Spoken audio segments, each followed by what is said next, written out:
Okay, I'd like to invite everyone to stand for the Pledge of Allegiance. I pledge allegiance to the flag of the United States of America and to the republic for which it stands, one nation, under God, indivisible, with liberty and justice for all. All right. Hey, welcome everybody for our November 3rd meeting.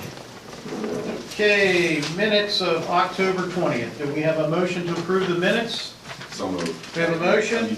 Second. And a second. Any discussion on the minutes at all? Hearing none, all in favor? Aye. Motion carries. Financial report and payment of the bills. Do we have a motion to approve the financial report? So moved. We Second. have a motion and a second. I had a few questions. Steve Repole was able to answer those questions for me. So hearing any other discussion, all in favor? Aye. Motion carries. All good. I'd like to have Chief Rogers come up with our two newest officers, and we're going to do the swearing in.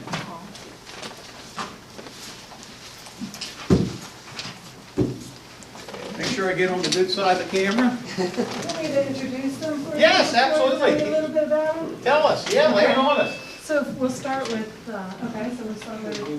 Charles Lowry. Charles is married with 2 children, and while he lives in Pennsylvania right now, he's lived in Perryville, and his parents actually still live there. He most recently had been employed at Breakfast Academy as a youth development specialist, where he maintained the care, custody, and control of juveniles charged as adults in the federal crimes, right? And he is a member of the West Virginia Army National Guard, and it serves as a logistical specialist for the 157th Military Police Company. So we're really happy to have him on board with us. And next to him is Zachary Strong, and Zachary's a lifelong Perryville resident. Am I right in that? And he's former customer service advisor at Jiffy Lube. He plays in softball league, local, and was with one of our former officers who actually recruited him to come to Elkton for us. Studied criminal justice at Cecil County School of Technology. We're really happy to have them on board. They both graduated Harper County's Police Academy and are currently toward the end of their field training with us. So I want to just, if you guys take a minute and welcome them, we appreciate it. Very good.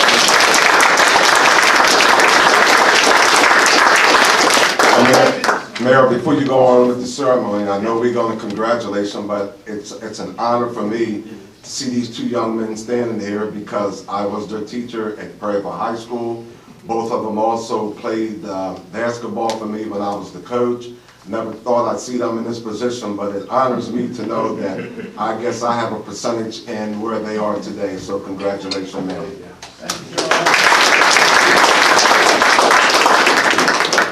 Well, I'd like to do the official swearing in if I could. Okay, so I'm going to, when I say aye, state your name.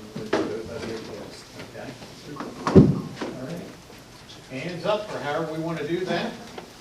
I state your name. I, Charles Lowry, You swear and affirm swear and affirm that I support the Constitution of the United States, that I support the Constitution of the United States, and that I will be faithful and that I will be faithful and bear true allegiance and bear true allegiance to the state of Maryland, to the state of Maryland, and support the Constitution and support the Constitution and laws thereof, and laws thereof, that I will, and that I will, to the best of my skill and judgment, to the best of my skill and judgment, diligently and faithfully, diligently and faithfully, without partiality or prejudice, without partiality or prejudice, execute the office execute the office of police officer of a police officer according to the Constitution according to the Constitution and laws of this state. and the laws of this state.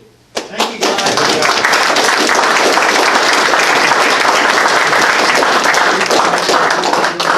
Ron, let us come down and shake hands. Yeah, that'd be great. Can we get a picture?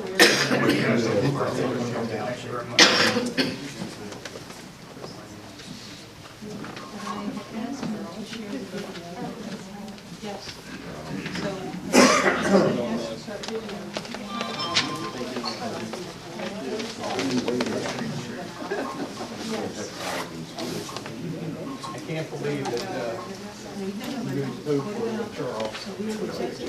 All right, who's got the camera? There you go.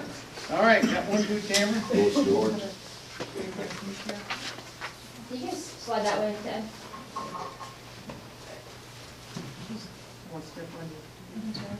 Ready? 1, 2, 3. Yes. 1, 2, 3. Okay. Okay, got it. Perfect. There you go. If you wouldn't mind coming up here and autographing these, and I think these go to them. Okay, Zach or Charles? Sign yours there. Oh, it is. Zach? And what part of West Virginia? Moorfield. How do you go back? I go back this weekend, actually. Okay. That's interesting and good to know. My place is in Petersburg. So you know where I'm at. I know exactly. Yes, sir. I'm going to be able to keep an eye on you. Or vice versa. And vice versa. Congratulations. Welcome, man. Welcome. Welcome. Congrats. Thank you. Very excited about having two Cecil Counties. Okay, next up, Mary Jasinski Caldwell, come on down. Mary's going to give us a little bit of a briefing on maybe some solutions to our flooding issues.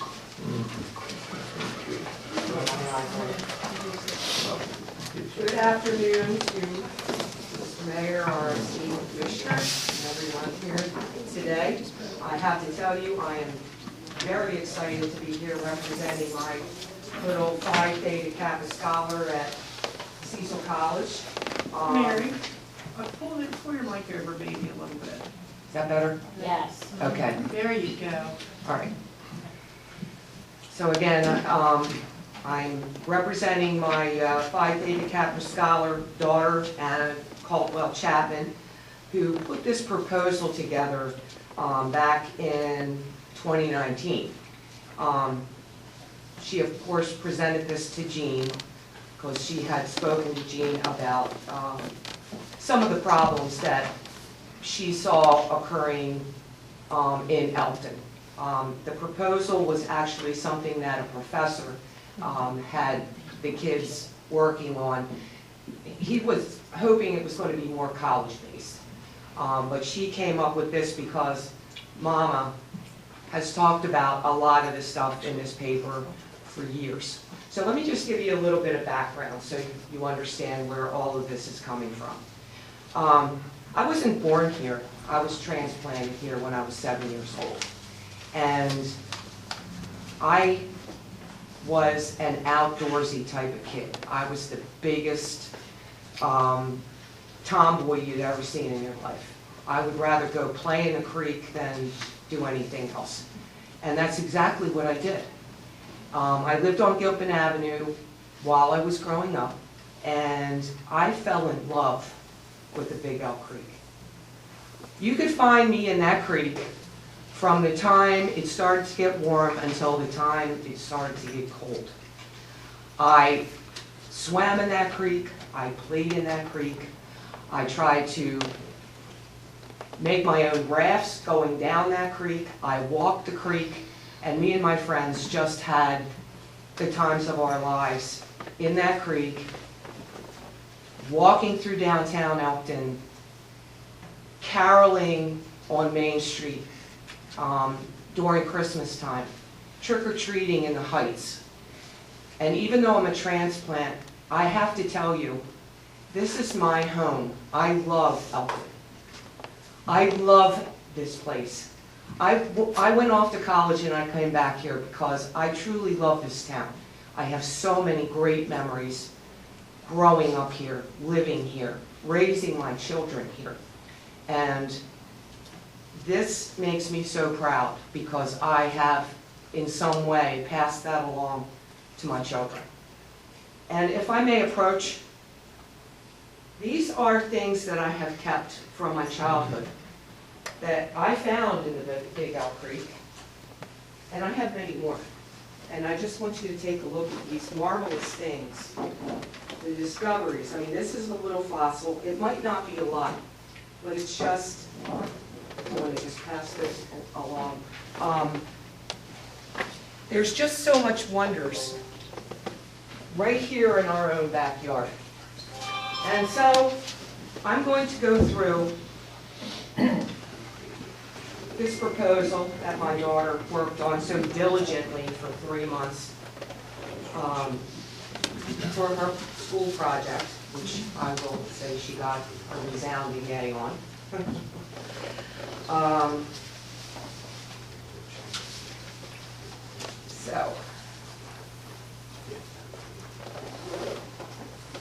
So she just started off with a very singular purpose. The purpose was created for Big Elk flood control along the existing Big Elk Creek Basin through historically significant as well as commercial and residential downtown areas of the town of Elkton. And the secondary goal of the proposal was development of a park along the banks of the creek for major economic, historical, and cultural improvements. Now, I'm not going to go through background because everybody here is very familiar with the background of Elkton. We felt that another thing that needed to be stated was a need for change. So Anna looked at me and she said, what can we do to make Elkton not only a place that people pass through going to Chesapeake City or Northeast to go voting, but what can we do to make Elkton a destination spot? So that's where she centered this proposal. She looked at places like Lee's Landing and Fort, Main Street Northeast, and of course, we all know the beauty of Chesapeake City, looking out over that canal, boating down that canal. The first thing she did was, what would be a major draw? The major draw is water. Waters and streams have long been regarded as important places in society for the pleasure and serenity that they can bring to the public. Unfortunately, the Big Elk Creek no longer provides a pleasant aesthetic view. Eroded stream banks, fallen trees, and large sediment bars have diminished its value. So she looked at what Frederick has done with their flooding issues. Now, of course, Frederick has dumped $60 million into their project. They have 3 major tunnels that you could drive school buses through to divert their water. But I will tell you, my elder daughter lives in Frederick.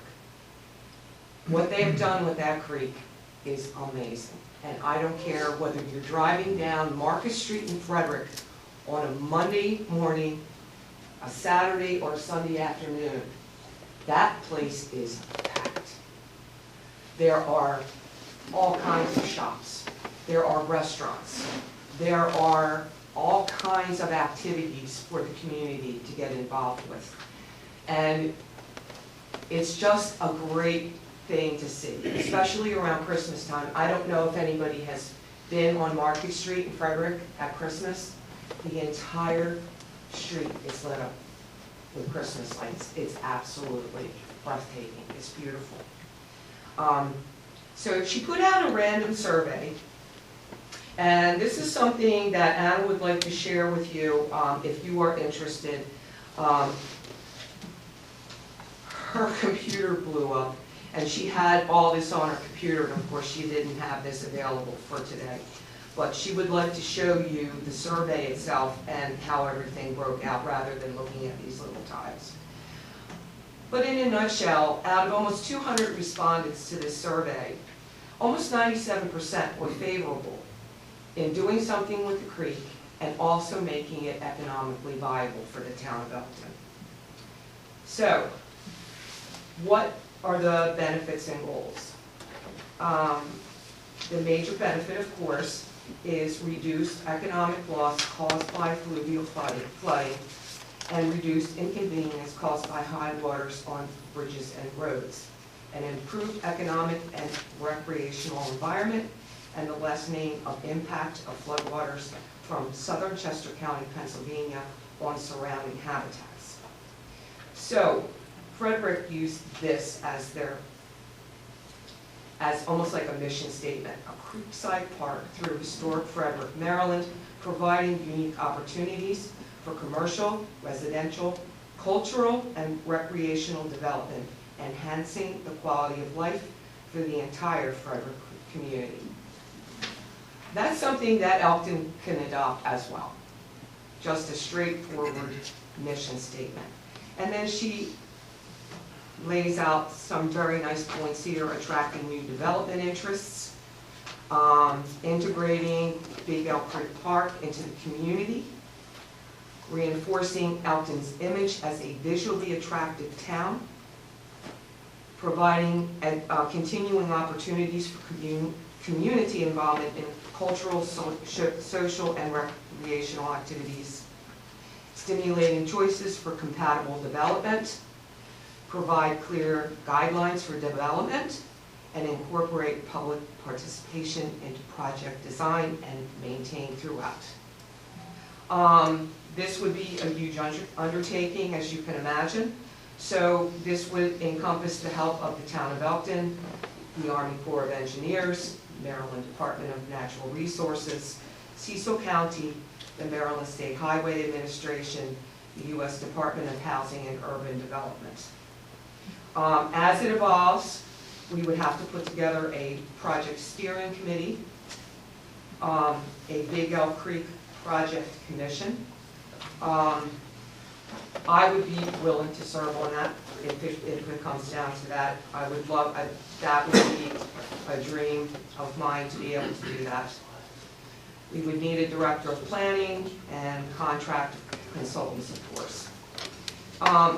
Anna, throughout her research, relied very heavily on several pieces of literature. The Big Elk Creek Town of Elkton, February 2007 Final Detailed Project Report and Integrated Environmental Assessment. And as you can see, Annie has this highlighted, bookmarked, and she relied very heavily on this literature here. The Carroll Creek Park Master Plan and Implementation Strategy. There's some very good information in here, what they did, why they chose to do it. And the Carroll Creek Flood Control and Adjacent Park Improvements. All of these were instrumental in putting this report together. And if the commissioners would like copies of this, I can make sure that you get these.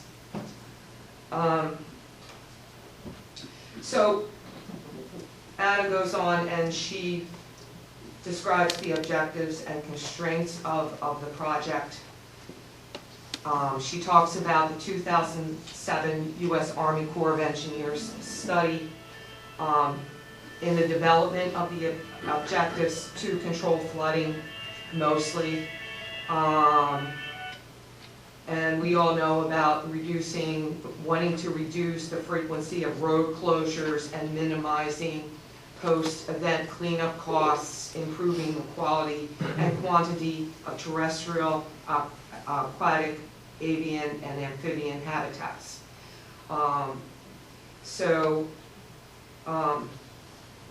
She stated that underused and vacant land should become available for development. There should be new growth potential that will enhance existing downtown character without destruction of significant or historic structures, and that's very important. The planning and design of the Big Elk Creek project will respond to the recreation needs of the community. What is important to our community, not someone else's community, but our community. So that would involve everyone's voice, what they would like to see done with this creek, how it would enhance the residents' lives in using that creek, how we can bring other people in to enjoy the beauty of the creek. And of course, this would reduce the impact of floods, and it would maintain, most importantly, community cohesion. a coming together, a common purpose, a common bond. All remedies have to be consistent with the future plans for the study area and should maintain consistency with state, regional, local land plans. We have to be very cognizant of endangered species. The champion silver maple must be safely accommodated within the implementation strategy. Alternative plans should minimize adverse effects on cultural resources. Measures should be implemented and must protect and enhance the value of existing environmental resources. That's important because a lot of respondents to Annie's survey were very concerned about the environment. And using the creek must not include depleting our natural resources or staining the creek with any type of pollution or things of that nature. So we have to be very careful of that. So options considered: option 1, no action at all. That leaves us nowhere. That leaves us where we are right now. Their flooding will continue, cleanup will continue at hundreds of thousands of dollars at a time. Option 2, stream restoration and alignment. This alternative consists of the restoration of the oxbow in its historic alignment and the restoration of the in-stream channel geometry. Now, just doing this alone, you would straighten out that oxbow, and then where the oxbow is, you would leave that, and then that would become a habitat for fish and other inhabitants of the creek. Now, that would provide flood damage reduction for structures through a 5-year storm event. 5-year storm event only. Major disadvantages of this plan is damage prevention ceases in events of severity greater than the 5-year storm plan. Option 3, wetlands creation and restoration. For wetland creation restoration, alternatives were investigated. Howard's Pond, that's 6 acres, McKinney Park, 3 acres, Meadow Park, 9 acres, and Far Creek, 8 acres. These alternatives did not produce measurable flood damage reduction. There would be environmental benefits gained from these alterations, such as the creation of habitat and sediment filtering. Because of the advantages gained to the environment, wetlands creation, restoration, one or more sites should be reinvestigated. Of course, the environmental benefits of a wetland creation is reduction in nitrogen, phosphorus, pesticides, and sediment loading coming down from southern Chester County, Pennsylvania. Disadvantage damage prevention ceases, again, in the event of severity greater than a 5-year storm. Option 4, waterfront retaining walls. Several different types of retaining walls were investigated: steel, aluminum, concrete, riprap, wood, and rock. A combination of concrete and rock would provide the greatest and long-lasting protection from erosion and stabilization along the most natural, aesthetically pleasing effect. And I really wish that I had Anna's survey, because some of these pictures, you can really see the difference between the eroded riverbanks and what they've been able to do with building them up. It's really fascinating. So the advantage is reinforcement of the creek channel and banks, providing solutions with engineering. And the stabilization of the creek would also create pathways along the creek bank. So you're not only, in this sense, taking care of flooding issues, but you're giving people a nice place to go with their family. A walk along the creek, a picnic along the creek, where they can enjoy the beauty of the creek. Disadvantages, relatively high cost, adverse impacts upon infrastructure or recreation. And this, of course, would have to be used in conjunction with other flood control measures. Option 5, stream restoration and alignment with wetlands creation, restoration, and waterfront retaining walls. So in this, you're taking all 4 options and putting them together. The combination would provide efficient flood control, along with providing natural habitat for a number of species. It would provide flood damage reduction for all structures through the 5-year storm event. It reduces nitrogen, phosphorus, pesticides. It provides aesthetics.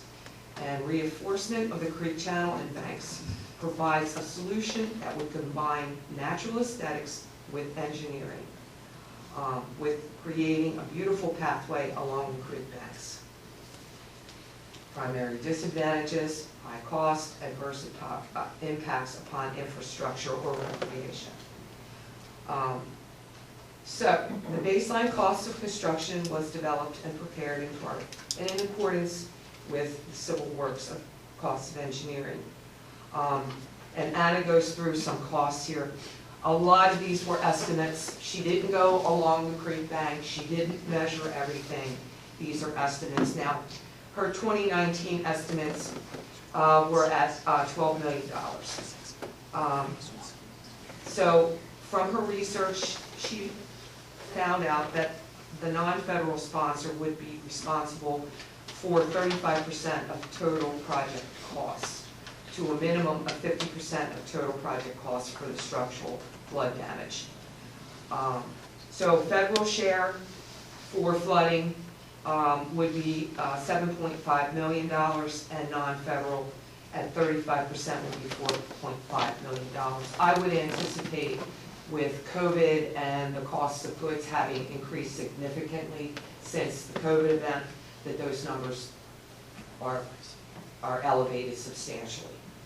But right now, with the monies that are available through the stimulus package, it might be brought to fruition. Feasibility and expectation. Frederick, an example, has enjoyed 10 years of sustained growth since the dedication of their linear park. This didn't come easily. This project was called a white elephant by the majority of people living in Frederick. They thought it was too costly. They didn't see how there was going to be any economic impact from this. And of course, hindsight now being 2020, those people were wrong. Because the economic impact of Frederick has been tremendous. Anna put out her survey, and she got quite a few interesting and helpful thoughts from the people that read the survey and participated in it. And she chose to put the naysayers first in her presentation. Some of the people, as we know, some people are just very negative. And it's these are some of the things that people were saying as they were going through the survey. Quite honestly, I don't feel safe in the evenings, and there's not much that keeps me coming back regularly. If it was modeled after something like Frederick, or even the riverfront of Wilmington, I would be more inclined to spend time there. As badly as I would like to see this happen, I don't think it can be successful unless something is done about the homeless population. Now, I haven't seen a lot of that. I think a lot of that has been cleaned up since this report was written. The drug addicted ones that beg for money are very intimidating and make people uncomfortable spending time in Elkton. Elkton used to be a great place to live. It is riddled with crime and drug-induced crime. And then someone said, no, I pay enough taxes now. Is that all of them here, Mayor? All of them? No, there are more. There are more. That's why I would like Annie to come in with the survey in total, so you could see that, or perhaps she could even send that to you, so you could see all the comments that were made. And there was one that was very long-winded, lots of ideas, talking about what needs to be done prior to doing anything in the creek. Not sure it's practical or affordable. There's too much silt in the creek. Creekside development may add to the problem. A big project that failed previously. So a lot of these things were said about the Frederick project as well. So moving forward into more positive territory, there were so many more people, and there were so many comments that were so positive regarding a project like this. There was a time when the downtown was full of families walking the streets, kids playing, shopping. It would be nice to bring that atmosphere back. If Chesapeake City and Northeast can be full of gift shops and nice places to eat with family, so can Elkton. Thank you. I concur. Having visited other Creekside locations, all have been a great experience. Elkton needs something like this. The restoration could be exactly what our town needs. It is proven that water draws people to it. Amen. I would love to see this plan go into effect. I think it's a great idea, both economically and environmentally. Our once beautiful town needs to come back. I would love to see this done in my lifetime. Our hometown has so much potential. Unlike Northeast, Chesapeake City, and Earlville, Elkton has no waterway. People are drawn to the water. The Big Elk Creek holds promise for Elkton. The pictures in this survey stir the imagination. Frederick, Maryland took the flooding of their problem creek and turned it into an economic gold mine. Restoration of the Carroll Creek there has revitalized Frederick's economy and created a blueprint for other flooded and suffering areas to follow. Thoughtful restoration would, of course, include appreciation of preservation of the local habitat and preservation of the species residing in the creek. Kudos to whomever crafted the survey. It sparks the imagination and hopefully investment in the future of Elkton. I wish I knew who wrote that. I wish I knew who wrote that. And people go on and on about how much opportunity restoration of the creek and perhaps parks along the creek would bring to our town. So, Anna also asked, what type of activity would you like to see along the creek? What type of businesses would you like to see along the creek? And she has a breakdown of those things. Fast food, family dining, fine dining, cafe and bistros, coffee shops, gift shops, canoeing and kayaking, paddle boating. I'm in. If we ever did this, I would put a paddle boat business on that creek that would employ so many youngsters during the warm weather months. That would be so much fun. I've been to Brandywine Park. I've done it. I've tubed down Brandywine, the Brandywine River. I would love to do that for our town. I would love to do it. And I have a lot of business owners that would go in with me on that as well. Wine and beer bars, apparel and shoes, convenience stores, pet stores, and then the naysayers one at a time. Don't waste our money, I would not support it, things of that nature. But they were onesies and twosies. Most people were very excited about doing something with the creek. Now the fun part, right? Now, right, the funding sources. So Anna's research, she looked into this quite extensively. Grants from FEMA Flood Mitigation Assistance, the Maryland Comprehensive Flood Management Grant Program, the Rockefeller Foundation, the U.S. Department of Transportation, U.S. Department of Housing and Urban Development, the U.S. Environment Protection Agency, the U.S. Fish and Wildlife Service. Bonds, the Chesapeake Bay Foundation, and Goldman Sachs. And endowments from the National Endowment of the Arts. Because if we were to put in a pavilion for our arts, I don't see why the National Endowment for the Arts wouldn't be interested in helping to fund that. I mean, what's one of our slogans? The arts are alive. So I think we could garner a lot of support for that. Private investment also. The 2019 survey respondents indicated strong support for state and federal grants, private investment, and public donations. A combination of these sources in conjunction with environmental impact and municipal bonds could fully fund and sustain the project without the necessity to raise taxes. Okay, and then we draw to our conclusion, and to bring it all together, Big Elk Creek and the adjacent properties provide a unique opportunity for growth and enjoyment of downtown Elkton. The Big Elk Creek project will provide significant flood control, minimizing economic loss to the town, businesses, and residents, along with increased places for outdoor recreation. By creating and restoring wetlands, the project will protect the natural ecosystem along the creek, the Northeast River, and the Chesapeake Bay. The city of Frederick invested over $60 million in their Carroll Creek project, and the results speak for themselves. The funds expended for this future growth and prosperity of our town and her people are not only worth the effort, but are imperative to the future of this generation and those to come. We are Elkton.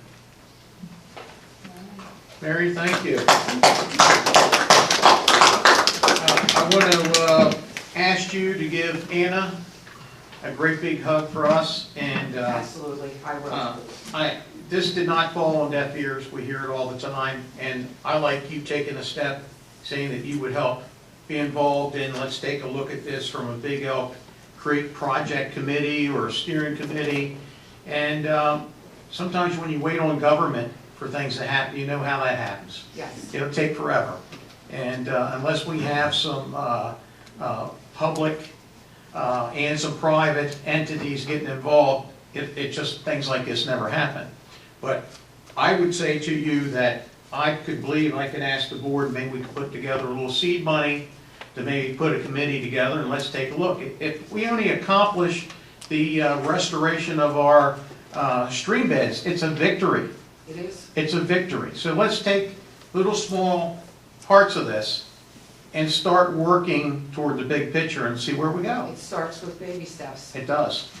Well, actually, it starts with a vision, and then it starts with baby steps. I think we can put that vision together. I know we've got some architects and engineers that might donate some time to be on this committee. I see a few in here today. I've also, this is all good. Any questions for me? I'd like to commend Anna for taking the time and putting this together and even investigating. I know there's a lot of things that, like the mayor said, we've already looked over and we've talked about. Some things that were said in here was already talked about, but was not in deep detail like she did. She ate and breathed and lived this stuff for 3 months. There wasn't a family dinner we weren't talking about the Big Elk Creek. And I looked at your picture of it's just the embankment of the area, but that was one thing that caught my eye. But as I know Lou George would say, first thing we have to go through is the state, dealing with the state. And then after that, we had this, if she has this in their hands, maybe we can actually say we can go forward with what you already proposed, but the state has the first word on all this, I know for sure. At least that's my word. Thank you, Mary, for coming. Oh, you're very welcome. Thank you so much. So much. So much. All right. I'm going to pick up my rocks and I will. Oh, I already kept those. I saw some gold. I saw some gold in those I rocks. want to know what that is. I I think that's, the, It looks like amethyst, but it could be fluorite. It could, it could be fluorite. I think, thank you so Mr. much. Mayor, Commissioners, Thank you. Thank you. Mary, we will be in touch. Okay, thank you. Okay, next up on the agenda, we have Southfield's update, Ray Jackson from Stonewall Capital, and, I see a couple members of the Planning Commission here today. I see a couple that's on the Zoom meeting. And actually, it was a fantastic suggestion that we should probably get updates, so we're all on the same page as we're moving forward. I really appreciate the Planning Commission bringing this to our attention, and let's see what we can do to make us all aware of a lot of things that's happening. The floor is yours, sir. Sounds good. Good afternoon, Ray Jackson. I'm with Stonewall Capital. We're the developer of Southfields of Elkton. Just to piggyback on the last presentation, if you recall, a couple of weeks ago, I sent you all an email from Senator Katie Hester, a Maryland State Senator. She's a resident of Ellicott City. Obviously, they have a lot of flooding problems in Ellicott City. And she has been able to earmark about $60 million for flooding prevention in the state. So I might suggest you reach out to her if you all haven't already, or give her contact information to Mary, because she's been through it, the state senator's been through it, knows how to navigate through those waters, no pun intended, and I'm sure can help you potentially identify funding. So if you all do put a committee together, you can volunteer me. I will use my resources. I'll probably volunteer Mike Brown and a couple other guys on our team. But I think this is a wonderful project, and I'll get involved. So I think a first step might be getting in touch with the state. I think that they can provide some funding. And also, in addition to that, we have formulated a strategic partnership with a company called Greenvest on another project that we're doing in Baltimore City right now, wetlands creation in the Middle Branch Park. Greenvest has been up in Cecil County and specifically has walked the Southfield site with us. There's some streams that negatively affect and are eroding Kensington Court. Our engineering team, Amy DePietro and Sean Davis and myself, walked it with the head of the HOA Association of Kensington Court probably 2 years ago. And we've identified some stream restoration that we're going to be proposing that we would actually be facilitating. So it's not necessarily, affecting physically Southfields, but it's affecting Kensington Court, and we're going to step up and help to make some repairs there. So it kind of goes in, and I think there's some Greenvest people here today, and we can talk about that a little bit later. The purpose of coming in today, again, thank you all for giving us this opportunity, is we had a planning commission hearing a couple of weeks ago for Parcel C, which is the D.R. Horton piece of Southfields, the single family detached. And in that presentation, Commissioner Rick Keene and David Wiseman both asked us to come in and make a presentation back in front of the board for stormwater management and traffic. So we're going to do those specific presentations in a minute. But what I wanted to do is give you an overview first of where we are at Southfields. Okay, so I'm going to talk about in general form where we are and what the processes are and where we're going. One of the slides that we have, one of the quick presentations, Mike, can you run that? Yep. This is the industrial piece. This is the warehouse and logistics piece. Trammell Crow is our strategic partner. They're the lead developer. This is a time lapse of the construction and the process that they've been going through since this past June. I will tell you that the first building will be under roof by this December. Then the internal work will be facilitated. They believe they'll be able to deliver the building end of first quarter of 2022, which is on target. And they'll be ready for a tenant. They're not ready to announce a tenant yet, but I will tell you that they're processing buildings 2 and 3, so that tells me that there's a lot of activity. And the reason I wanted to share this with you is you know, my job is the lead developer of the project is to bring in the right strategic partners. That's my job, to put the right team together. And this is evidence of these strategic partners. I mean, the manner in which they facilitated this project to date is unbelievable. I'm very proud to have them as a partner, and we should be proud of Elkton, you know, that we were able to facilitate this. The process that they went through with the town and the planning department and the planning commission is to be commendable. I'm commending everybody involved. I'm very appreciative of everybody's hard work. And one of the things that we're going to talk about today is the processes, because we're going to start processing the residential, and we're going to start processing the retail and the commercial, and we're going to start processing the sports complex, and that's going to take a lot of effort from everybody. And the first day I came in here, I said this needs to be a team effort, and I need to emphasize that. We all need to work in conjunction with one another, same goals and objectives, and we have to date, and I'm extremely appreciative to that. I neglected to say one other thing too. I think Tim Hartman from DR Horton is here, so I'm going to start. I'm going to come back to the Trammell Crow piece. I'm just going to let this run for a second.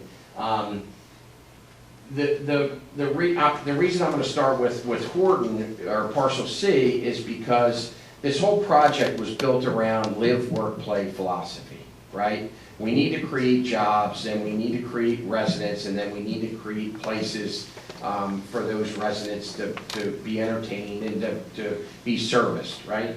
So in order to do that, Trammell Crow delivering this building end of the first quarter, that means there's going to be jobs.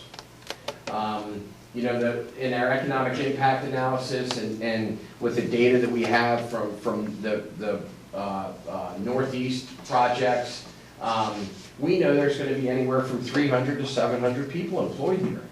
That's a significant amount of new jobs coming into Elkton. We want to capitalize on that. We want to prepare residents for these new residents. So again, my job is to bring the right strategic partners in. We have partnered with DR Horton. They're the largest national home builder in the country. They know what they're doing. They build projects like this. They do it efficiently. They do it repetitively. They know how to do their job. That's why we chose them. Where we are with DR Horton, again, DR Horton's Parcel C. It's on the west side of 213. It's approximately 50 acres. I'll show you a illustrative. Mike, can you switch over to the illustrative, if you don't mind, please?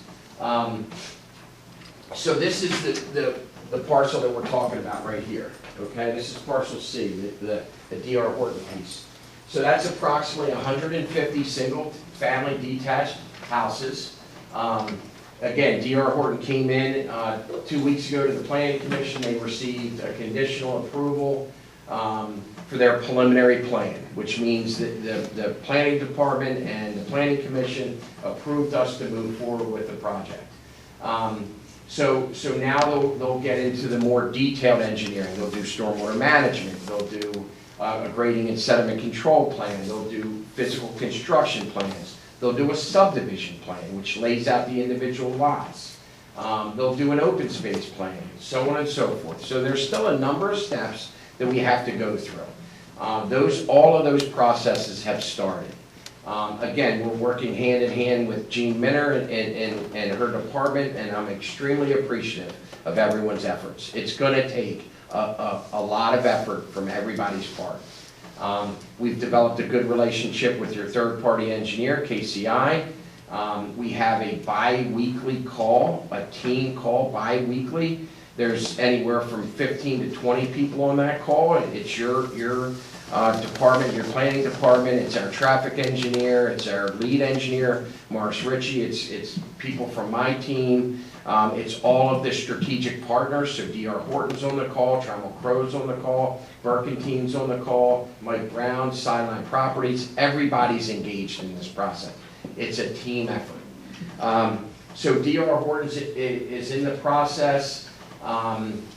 Realistically, we're looking at approval, you know, they're telling me late summer. It's my hope that it would be early summer of 2022. We need to get a shovel in the ground. We need to start building houses. What would be the reason why it's taking until late summer to start construction? I think it's just part of the process. I think that there's a lot of work that has to be done on our side, engineering. There's review, you know, it's just a process. Okay. I don't see any impediments at this point. I would hope there wouldn't be. I think everybody's communicating well now. It's just, unfortunately, it's part of the process. I think we were delayed because of some conceptual issues and bigger picture issues, but I'm hopeful that we're getting through them now. Okay. If anybody has any questions, we'll do a question and answer afterwards, and Tim Hartman, who's head of land acquisition and development for Horton Mid-Atlantic, is available here to answer any and all questions you have. The second part of the residential component is the multifamily residential. That's parcel D, which is labeled Burkentine. They too have preliminary plan approval. One of the things that we have to do is we have to increase the infrastructure capacity. So globally, we have to put a water tower in. Globally, we have to put in a couple of sewer pump stations. Globally, we have to put in a boulevard, do some traffic mitigation, off-site mitigation.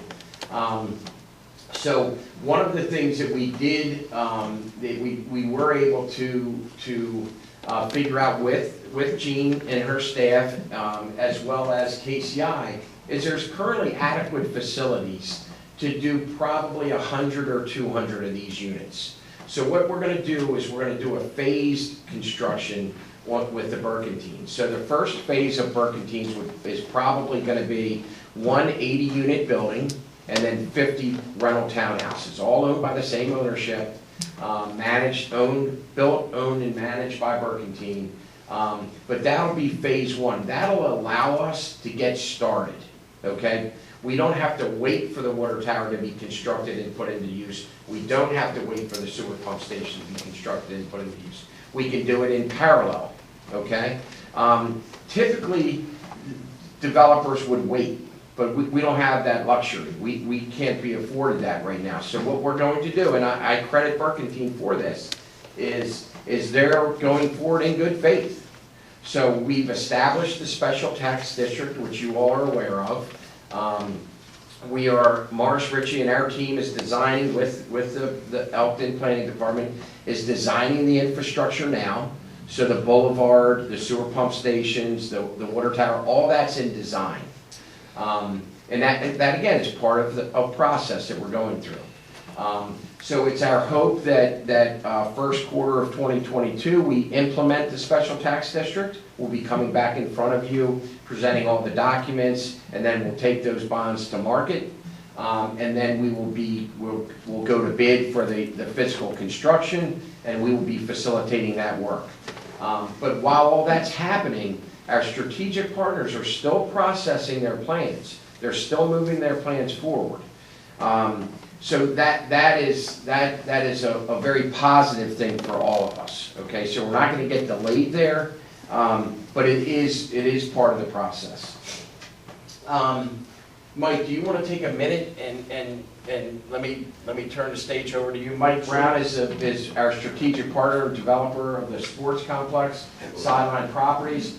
I'm going to let him do a quick presentation if I could. Yeah, we'll just add that real quick. Yeah. So thanks very much. It's been a little while. Do I need to move the tables for the Zoom, or are we okay?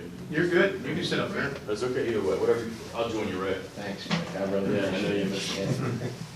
So since the last time we talked, I think I was here for the water tower discussion. We had talked a little bit about the sports park and some of the activities since then. We actually replaced our design team with a new firm. It's not an unfamiliar firm to Cecil County. They did a lot of fields here for the county and for the schools, all the turf fields that they've done there. They've done a lot of design and work with Clyde Van Dyke and the county's team as well. So we brought on LDD, Leading Design and Development. They've been fantastic. They have a very strong engineering background. They've worked with the town, and we have received some comments from Jean and her staff, and we're working through those comments. It was very helpful. It was very collaborative. And as a result, we're now able to go to final submission without having to go back and resubmit, even though we've changed our design a little bit. So we're very thankful for that. We brought in Bay Sports Group marketing team. Bay Sports Group, they actually run a sports park in Pittsburgh. The guy who owns the marketing business is actually the owner of that sports park. He has a really interesting targeting for marketing strategies for youth athletics. You know, when you go to see the Ravens play, you're watching the Ravens for about an hour and a half, 2 hours, and then you go home. Most of your focus is on the Ravens, but in youth sports, you may be there all day as a family, and you're watching your kids for a couple of hours, but then you're spending a lot of time looking around the park, going and experiencing the park, and that marketing is very valuable. And they're taking that and actually measuring it and working to provide an experience for both the participants and also for the owners to make sure that we can target the things that those people are wanting at the park, and also for the parents and the grandparents as well as the kids. And we're working with KCI in the town. I think you all realize this. We're back and forth quite a bit about it. Construction easement for the water tower and the easement along Frenchtown Road for the utilities. We're amenable to that. You know, I think one thing you know from all of our discussions is that I view this as a team, the town and local development. I know that I've spoken to a lot of you individually about that and my feelings on it, and I think that that we're showing up in that format to you guys as well. That we are not against what it takes to make this entire Southfields development work, and that concludes with Ray. And then managing the stormwater for the town's water tower parcel and the pump house. We're going to manage that stormwater, your parcel that will house all of that. We're going to take care of that stormwater within our fields because we can maintain that as well. And my guys are working on that as we speak. So the updated design that we have, it's a little streamlined. One of the really nice things is that we were able to decrease our impervious surfaces by 65%. That, of course, helps a lot of the stormwater concerns. It also provides a much more streamlined look to the park. If a hotel or hotels are out in the commercial space out in front on the frontage of 213, looking back into the park, it gives kind of a Disney feel to it. We have a large building there in the center of the park. You can see it's really just a rectangle right now in the center here. It's meant to be a two-story two-story building. The first story being an open air market where you can open up garage doors and it can be a flex space. The second would be air conditioning office or corporate offices or flex space as well, depending on what we end up using it for is not yet determined. And then the third level would be a mezzanine, which would be a flat roof with gates and with railings so that you can view whatever was going on, whether it was sporting events or concert events or a VIP section, a section for coaches to meet with kids and parents, for instance, if they were scouting or wanting to recruit someone for some of the athletics we have there. As you guys know, that's our main goal, is to get scholarships for kids and to bring both colleges and athletics together here at the park. This will give us a place that we can call kind of a VIP area or a coach's area or an area for people to meet and kind of be up above the action, if you will. And then finally, over on the very far section, we took two fields, we put them together, we made them a very large area. It does two things. It helped us decrease our impervious surfaces, which was something that we really liked, and it also decreased our concrete costs, which is also very good. And then on top of that, we have a large staging area for 5Ks, triathlons, marathons, whatever we want to do. We realize that when you run those kinds of events, you have to have very large areas. Oftentimes, you have several thousand people that come to them, and you have different 500 start points of people every half hour or so. So we need to have a large area to be able to stage those kinds of events as well. And that's really it for right now for the update. I think we're going to continue to do this, so as time goes on, we'll have more for you. Perfect. Thanks, Rick. Real quick aside, while Mike's sitting here, and this is a Southfields update, but I want to make you all aware of something else. Patriots Glen recently went up for sale, so probably 6 months or so ago, I communicated with the current owner of Patriots Glen. They were trying to sell the golf course, if you're not aware of that. They took the golf course to auction a couple of weeks ago. It did not sell at auction. Our company recently contracted to purchase Patriots Glen Golf Club. Mayor Ott had approached me a couple of weeks ago. He voiced some concern about, the golf course falling into the hands of an outside investor and what would happen to it. And I had a conversation with Mike, and I want to commend Mike, and I said, Mike, this kind of makes sense. You've already put the infrastructure in place to run the sports complex. If I figure out a way to facilitate purchasing the property, will you help and run it and manage it locally?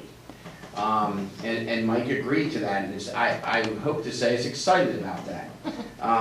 I'll tell you, last week I had the opportunity to meet with the county executive and the head of economic development, who now is actually functioning in a different capacity, but he understands, Steve Overbay, he understands the big picture.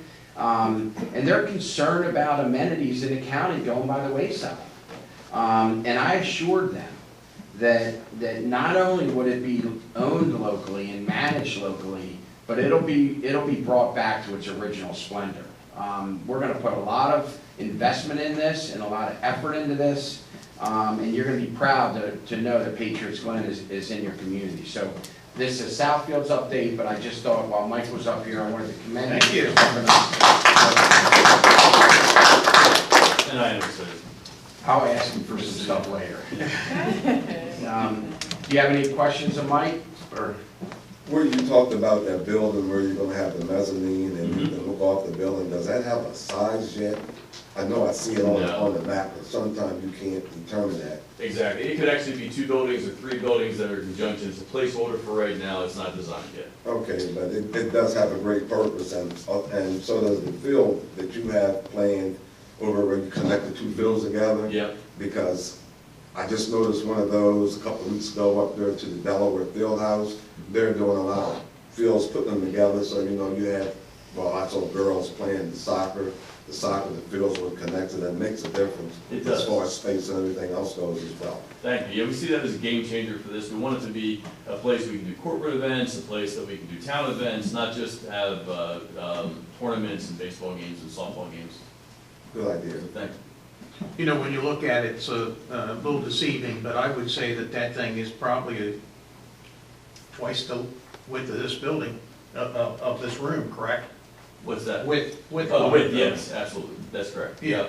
Yeah, if you've been to Charleston, South Carolina, they have an open air market similar to this kind of thing, and it's a real draw for that community. We'd like to have the same kind of thing here. It allows for a lot of flex space, allows for a lot of small businesses to participate and not necessarily have to put a lot of infrastructure in, and we hope to do that there. Perfect. Yeah. Right. Thank you. Thanks. Thanks, Rick. thank you. Yeah. So the last thing I want to talk about before we do the presentations is the retail and the commercial. When we first came in, we said that you got to build rooftops. You got to create the residential development before the retail will come. I will tell you that we've been in negotiations, and I have a letter of intent with a national developer. So similar in nature to a Trammell Crow or a D.R. Horton, a big developer wants to be in Elkton. Good, positive news. They would bring with them national strategic partners. So, the plan is to have a hotel, a branded hotel. We'll be able to announce very shortly that type of facility. There'll be some food offerings, family-oriented food offerings. We've been having conversations about potentially a medical office building. So all of these decisions will be governed and run by our national developer partner, retail partner. What I would ask is when we consummate that, probably in the next 2 weeks to a month, I would want to bring them in and introduce you to them. We're going to start the process of them having conversations with Gene, so we can do some concept plans to make sure everybody's on board. We'll probably ask for an informal meeting with the Planning Commission to share with them what the plans are, so they fully understand everything will be in compliance with the existing PUD. but I'm excited about that. So they are actually, they're willing to proceed knowing that we're processing the single-family detached and we're processing the multifamily. So they have enough confidence in what's already happened with Trammell Crow and that activity there, as well as the engineering and the potential start dates for our residential construction. But typically, the retail and commercial lags behind the residential. So with that, I'm gonna defer the conversation about parcels A and B, which were the critical area parcels, you know, the water area. I'll talk about that the next time I come in. What I'd like to do now is ask Amy to come up and do the presentations. Oh, sorry, I've been corrected. We're gonna do traffic first, so Nick's gonna come up and talk about traffic. I don't follow rules. Well, I should say. Good afternoon, Nick Driven with Lenhart Traffic. So as Ray said, you know, we have, the process is moving forward here and it's a substantial development, so obviously traffic will be added to the road, which is where I come in. We've conducted the study, traffic impact study for the site. And so what I have today is just a kind of brief overview of the process and where we are with everything, and then I'm happy to answer any questions that you have. So you saw what the development consists of. Obviously, there's an industrial warehousing component, you know, roughly 1,000 residential units, the athletic complex, and then additional retail, you know, potentially hotel, marina, things of that nature. We've broken it out for purposes of the traffic impact study into phase 1, phase 2, and phase 3. So phase 1 was parcel I, basically the large industrial component. Phase 2 is primarily the residential, and then phase 3 is kind of everything else. The reason we break it out that way is so that it's kind of manageable chunks, so that we can get improvements on the roads, you know, instead of waiting for everything to be planned out. But as things start to develop, and you've seen, you know, the warehouse is under construction, so there are improvements that are, you know, currently going on as part of that improvement. So just again, in terms of the process, the traffic impact study is a standardized study. We conducted a scoping meeting with the town of Elkton, their engineer from KCI, John Borkowski. Cecil County is involved as well, and obviously State Highway Administration with the accesses on Route 40 and 213, as well as some of the critical intersections like Route 40 and 279. They play a big role as their kind of final approving authority for any improvements. They're the permitting agency for improvements on SHA roads. The scoping meeting established a study intersections. Says there's 17 intersections that were included in the study. It's actually 23 when you include the site access points. And you know, basically the parameters of the study are established with all of those agencies present, so that we're all kind of starting from the same slate. So obviously our study starts from existing conditions. That involves going out and getting traffic counts at each and every one of those intersections. All of those counts were conducted pre-COVID.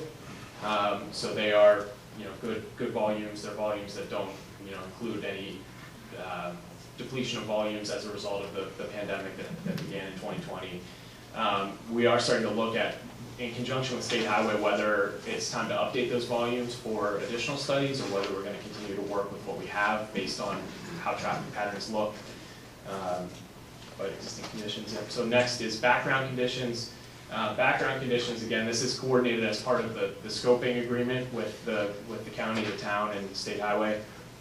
Background is anything that's to be constructed that's approved for development prior to our site coming online. Typically, studies have maybe 2 to 3, maybe 5 or 10 would be a lot of background developments. In this case, we were given, between the 3 agencies, almost 40 background developments that were included. So anything that's in the town's pipeline, the county's pipeline, or State Highway Administration that has approvals within the study area is accounted for prior to, the traffic from those sites is accounted for prior to our Southfields parcels coming online. Yep, background. So again, we broke the study out into 3 phases. Phase 1 was parcel I. As a result of the analysis for parcel I, and for phase 1 of the study, we do have improvements at 3 intersections, US 40 and 279, 40 in Wilson Avenue, and 40 in Landing Lane. You know, some of these improvements kind of range from installation of traffic signals to addition of lanes, but there are substantial improvements that are being recommended based on the traffic that's being added to the roads. And I should add, with regard to phase 1 and phase 2 of the study, that both of those phases have been reviewed and approved by the State Highway Administration and the town's engineer from KCI. So phase 2, again, this is kind of factoring in the residential as well as the athletic fields. You know, based on the traffic from that, in addition to the improvements proffered or noted in phase 1 for mitigation, we also have additional improvements at US 40 and 213, 40 in Whitehall Road, 213 in Whitehall Road, and along the site frontage for 213.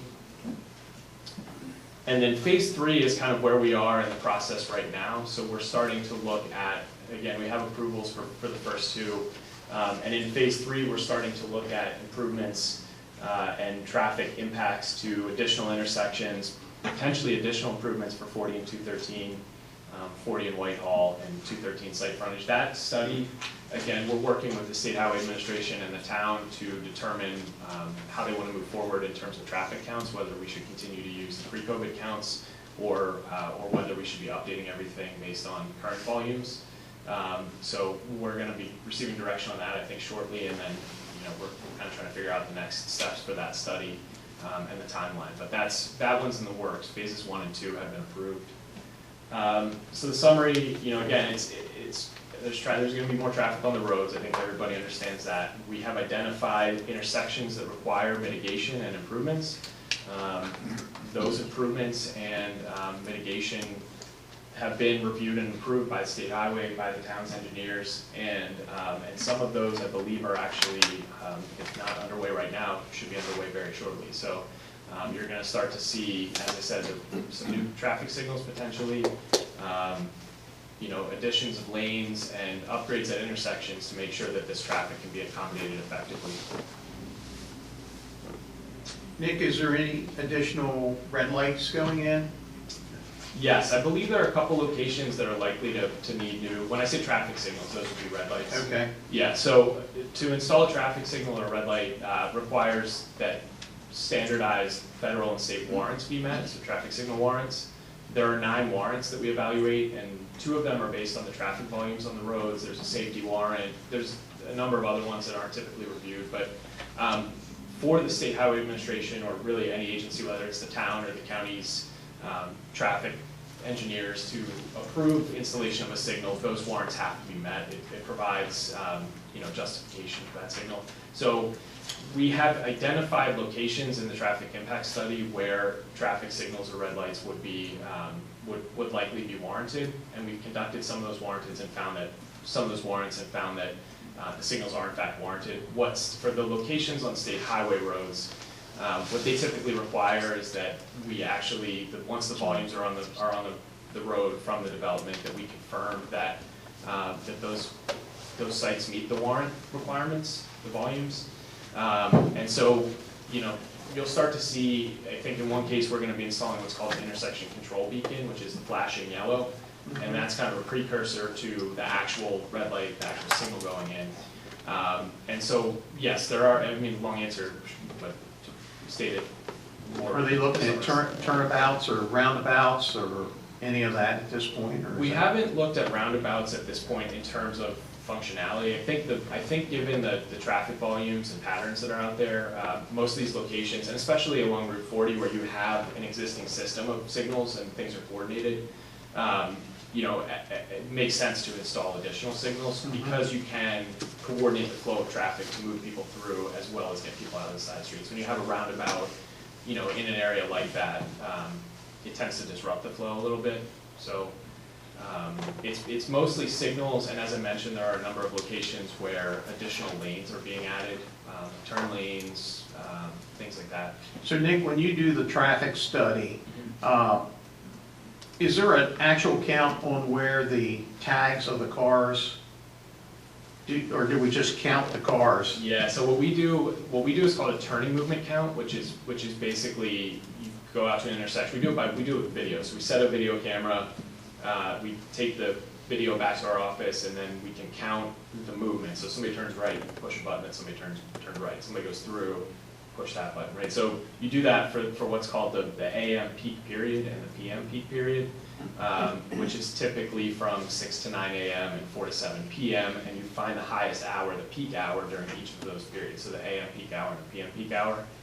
And you're reviewing traffic for the heaviest 2 hours of those, of the day, essentially, to look at sort of the worst case of when your development is putting traffic on the road.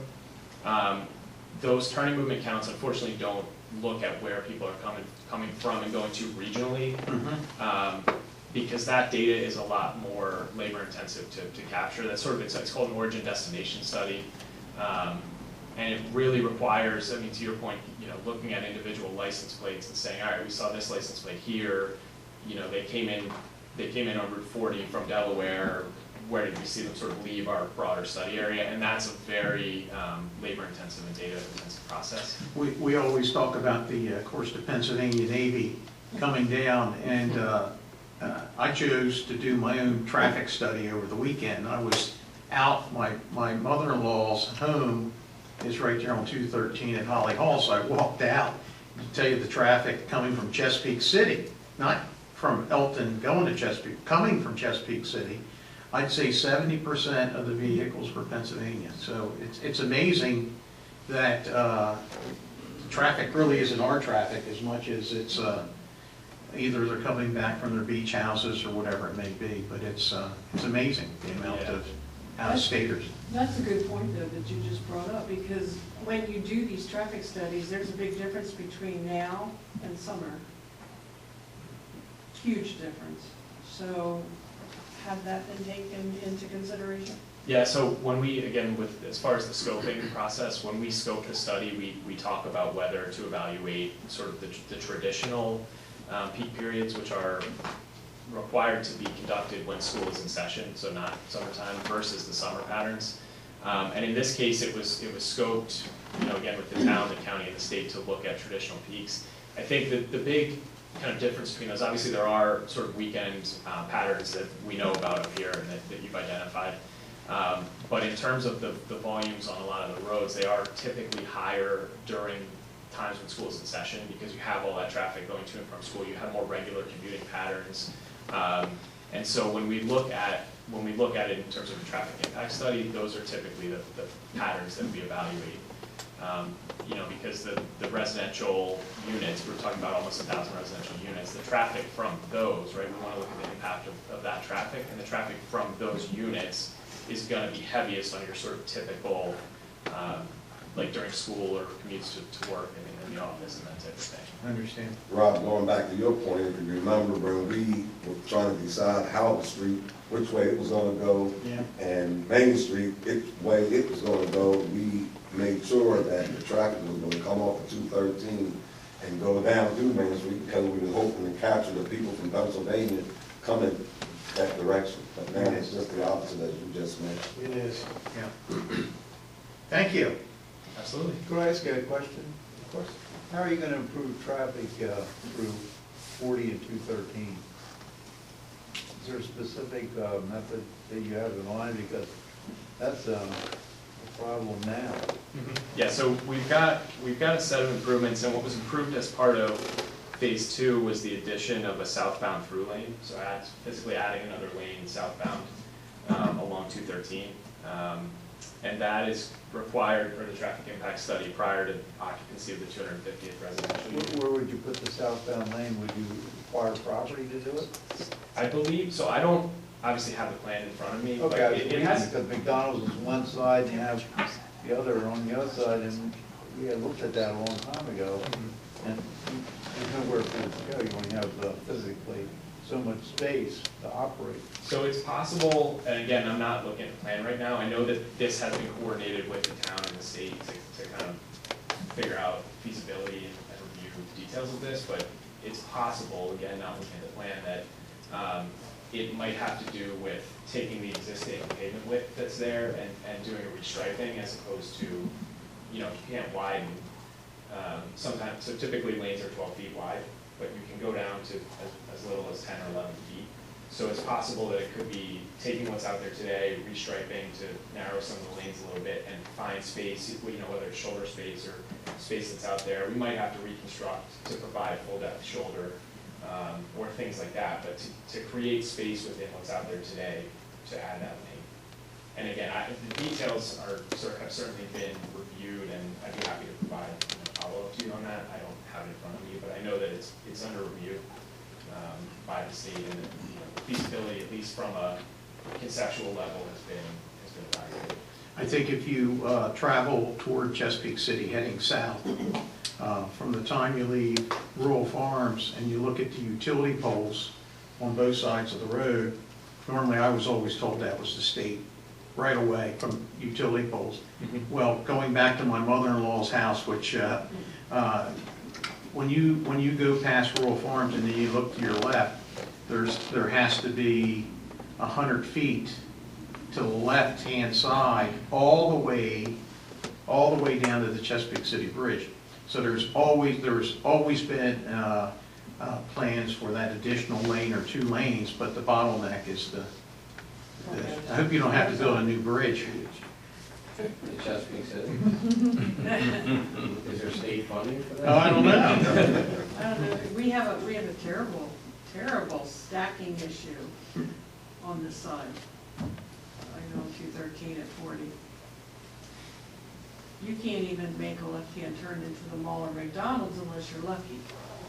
But that condition exists now, and Yes. what Nick is trying to say Yeah. to you is we're gonna be required to help mitigate that. Wow, that would be really, Yeah. So that's part of our offsite improvements. I'm anxious to see that. That would be a wonderful We'll thing. make sure we get that out there.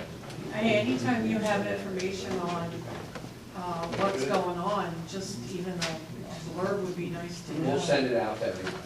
That would be And great. Gene, I'm sure Gene or someone from planning has been part of that process. Absolutely, yeah. I mean, Well, okay, there you go. We can Yeah. reach out to her. Well, we'll send it. Yeah, I'm happy. I mean, I can provide it when we next to the office, but we've certainly, in case I didn't say, we've certainly coordinated with Gene and staff, as well as KCI, John Borkowski. Perfect. Any other questions for Nick? Thank you, Nick. Thank you. Thank you. Sorry, Amy, you're up. Sorry for going out of order, Sean. I thought I would have just made lights farther back. Good afternoon, everyone. I'm Amy DePietro. I'm a licensed professional engineer with Morrison Ritchie Associates, and we're handling the infrastructure design and some of the engineering work for Trammell Crow and D.R. Horton on the Southfields project. Mike, could you go to the first slide after this? So Ray asked me to come up and talk to you guys a little bit about the stormwater management design and review process so you understand kind of what we're going through for each different parcel of the project. So stormwater management is regulated by the state, but lucky for you guys, you get the job of implementing it at a local level. Stormwater really didn't start until the 70s when you looked at construction and you start putting in roads and parking lots and these other things, and obviously impervious surface. It rains, the water doesn't have anywhere to go, and flooding occurs. So about in the 70s is when what was called quantity management was started. Since that time, MDE's issued several manuals and updates to those manuals, implementing quality management as well. The most recent update to that was the new Chapter 5 in 2007. So our process is broken down into 3 phases as far as design and review goes. The first phase is concept. I'm not going to bore you with all of the details that are up here, but I just wanted you to see what a typical plan set, a typical design report looks like. There's a lot of information that goes into that. It's very detailed. But that's about a 30% complete stormwater management design. Basically, we look at the project layout and prove that we have enough space set aside to address stormwater management quality and quantity. Is basically the goal of that phase of the design. The preliminary stormwater management, again, a list on the left here of the typical plans. On the right, the computations and the report narratives that are required is where the bulk of the work is done. Typically 75 to 90% complete drawings of our stormwater management. Again, it's very detailed at that point. We're pretty much wrapping up design for stormwater management. Then final is 100% complete, and we're doing final coordination with utilities, forest, adding landscaping and just minor details to the plans as we wrap up. So these plans and reports are reviewed by 4 different agencies at each phase. Your planning department, your engineer, KCI, soil conservation district, and the health department. There's typically multiple reviews at each phase. So this is a very time-consuming process. As far as the design goes, there's 2 main components of stormwater design: quantity and quality. So I want to just discuss quickly how we kind of go about this. I'll try to keep it at a pretty high level. This is the parcel I site existing conditions plan. So what we do first is we analyze the existing condition. That includes looking at the land cover, whether it's impervious, woods, farmland, so on and so forth, the soil type, the topography, and then we look at historical rainfall data in the area and see what the flows are currently leaving the site. And then we look at it in the proposed condition. So you can see the 3 buildings that are proposed on parcel I. And we look at the same things again: the proposed land cover, the soil type, topography, and traditional rainfall.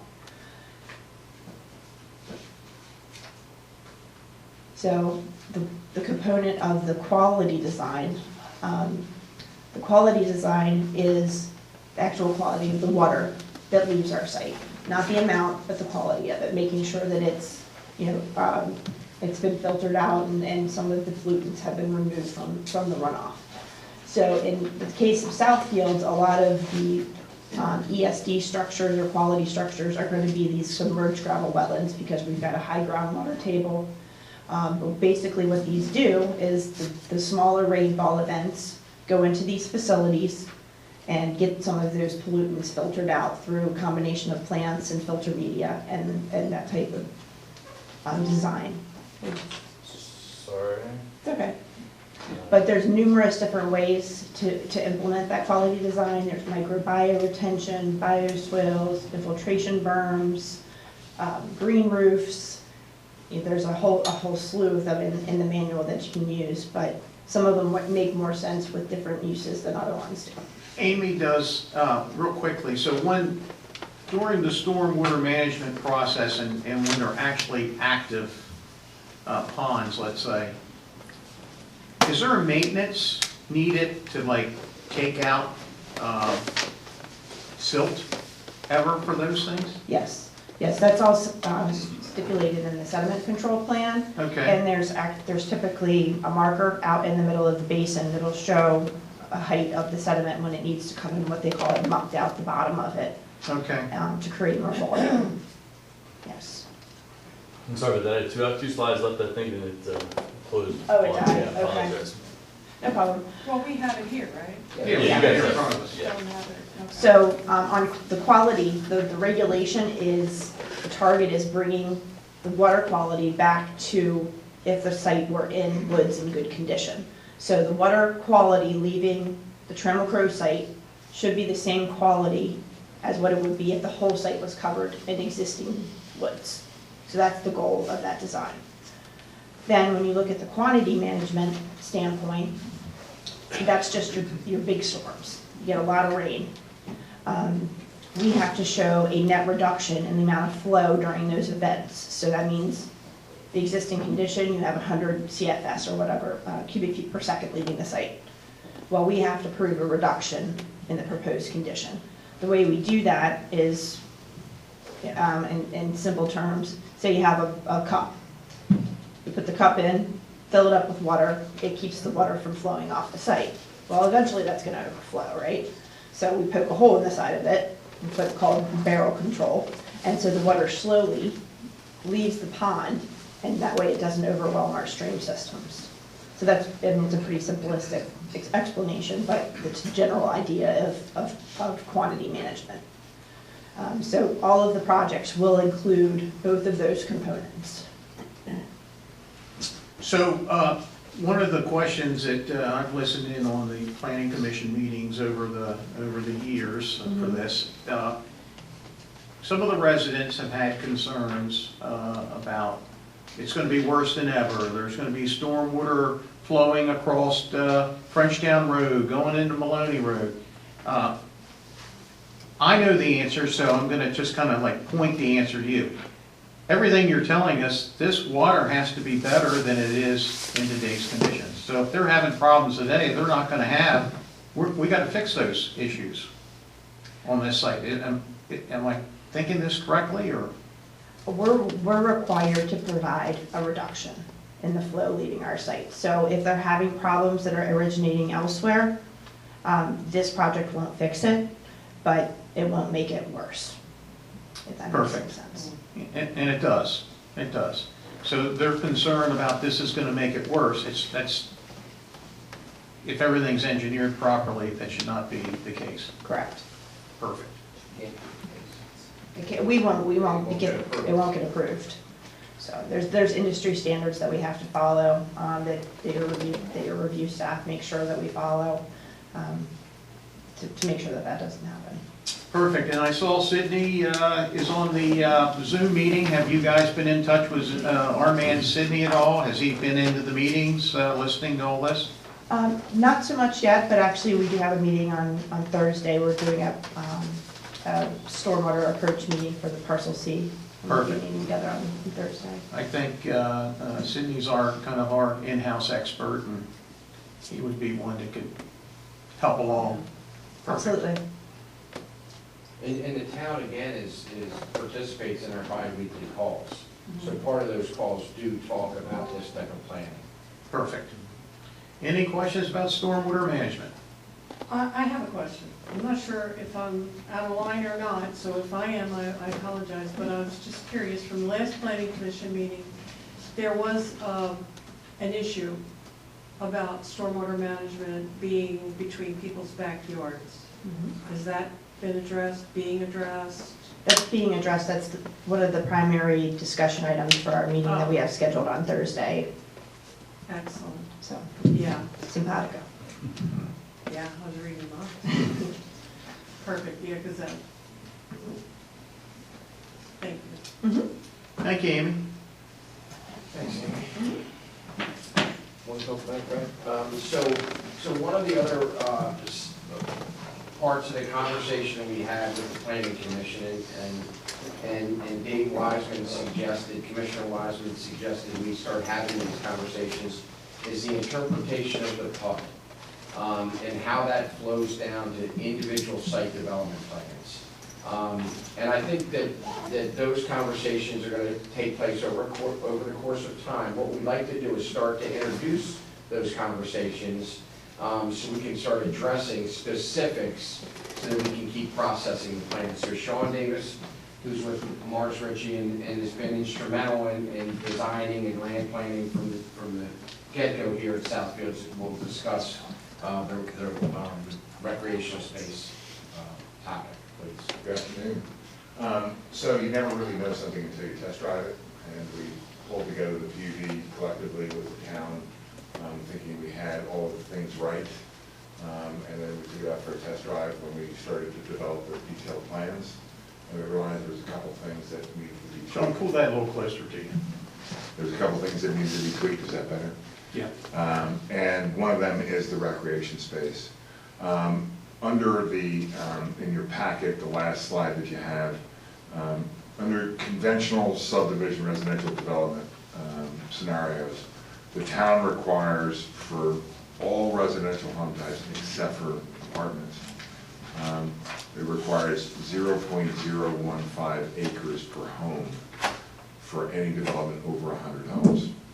So if I have a 100-home, single-family home or townhome community, neighborhood, then I am required to provide 1.5 acres for those 100 homes. If I have a multifamily apartment building, the requirements are different. It's 25% of the required open space, which is 30% of the required of the total tract. So if I have, in this scenario, a 25-acre tract of land, 30% of that has got to be open space, and then 25% of that 30% has got to be recreation space. That's under the your current code. For the plan unit development, we increase those requirements. One of the benefits of a plan unit development is greater design quality. And so we took the 0.015 acres per home and bumped that up to 0.02 acres per home.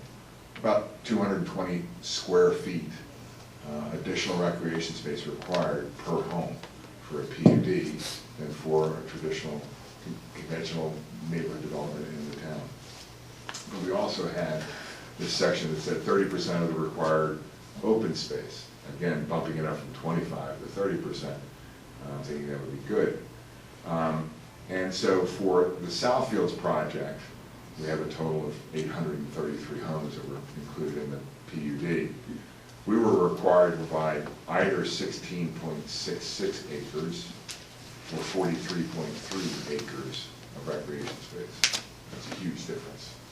And the big issue there was, if you take 30% of the required open space, you're including land in there for the parcel I industrial, several hundred acres. 30% of that is required to be open space, and then 30% of that open space is required to be recreation space. So we're providing a ton, 20-something acres of recreation space for a logistics center. And it just didn't really make sense.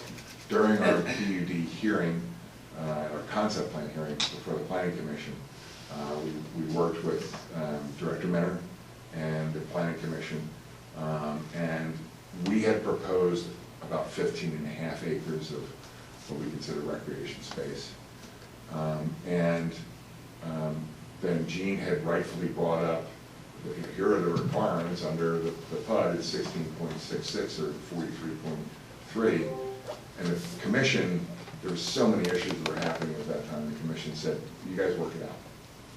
Okay, we understand, we believe that you'll be able to work it out, we understand the concepts generally, but you all need to work it out. And since that time, when we came in with multifamily homes and parcel D that Burkentine is proposing, and with the single-family homes that are proposed in parcel C, we're realizing we need to really kind of resolve this issue because it's still outstanding. And so what we would recommend is maintaining the 0.02 acres per home for any home except for multifamily, and then kind of reverting back to your existing rules and regulations for multifamily homes, which would yield an appropriate, in our opinion, an appropriate amount of recreation space for a multifamily apartment development. Now, we recognize that this is a change in the ordinance, and so it would have to be introduced to council and referred down to the Planning Commission for their review and recommended public hearing and recommendations, and then come back up to the council for your action. I guess that's what we're asking for today, is to kind of introduce and start that process where we can be referred down to the Planning Commission to start. So, real quick question. The recreation, what I call recreation of sideline sports, is how many acres? Sorry, I apologize. Please. I am kind of looking, 55 acres. Correct. And so are we not taking that into consideration? I mean, is None of that's taken into consideration. So it's important to conversation. When we were doing the PUD concept plan, we had our recommendations in the 15.5 acres that we were proposing for the overall residential portion of the community included a part of the sports complex in that acreage. Mm-hmm. That residents would be able to utilize the sports complex, not at will, but through a variety of different times and days and whatnot, in concert with the owner and operator. So we took into consideration a little bit of it, not 55 acres, but a little bit of it. And, you know, that was questioned and whatnot. It was just kind of like, okay, let's resolve that. That was part of the decision saying, okay, you know, you're given approval conditioned on resolving the issues that you had with planning. You just haven't been able to resolve that one, which is why we're here. I think during, my interpretation, I know when we took that vote to allow a PUD, I took it as though we were going to include that in the recreation mix of things. Now, I don't know how that everything kind of changes as we move the ball around, but I know what my interpretation was at that time. I don't know how, I can't speak for the rest of the board, what their interpretation was. But I could even go a step further, going back into 2001 or 2002, the developer that owned the property before Ray Jackson had purchased it, he felt that the 120 acres that he gave the town in that, I think it was called the Samos property, was his recreational requirement for open space that was going to be included, so he could build these 4,000 homes side by side by side by side by side.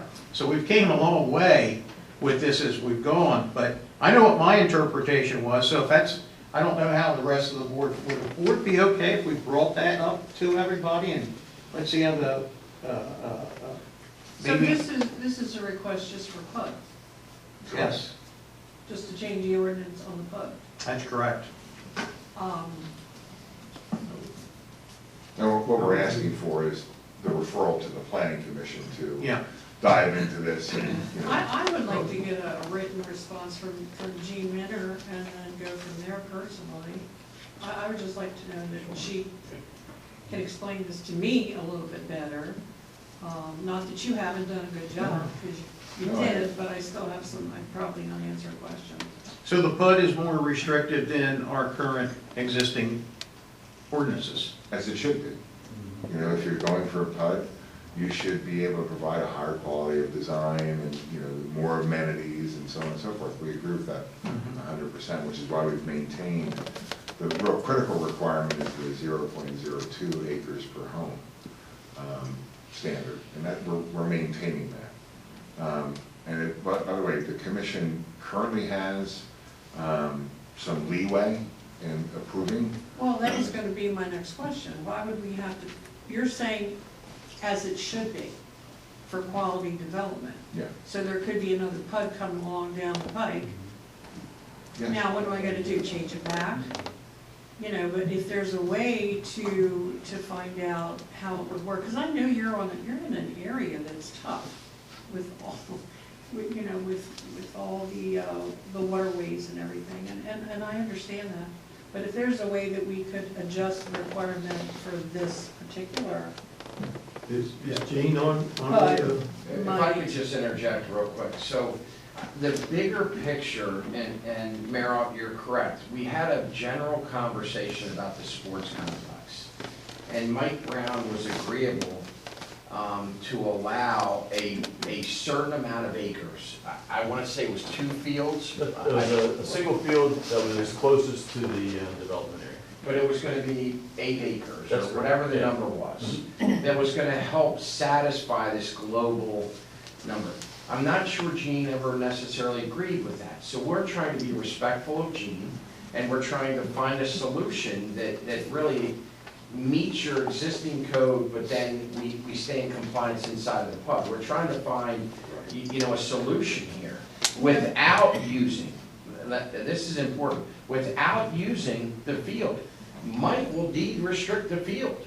We can resolve it by deed restricting the field. I'm not so sure that is going to satisfy Gene. So what we're trying to do is work with the planning director, make sure everybody's agreeable, and that's why we want to have this dialogue. That's what we're trying to do, just start the process. Perfect. I think we know the direction we'll meet with Jean, and we'll get an answer and see what her concerns are, and, yeah.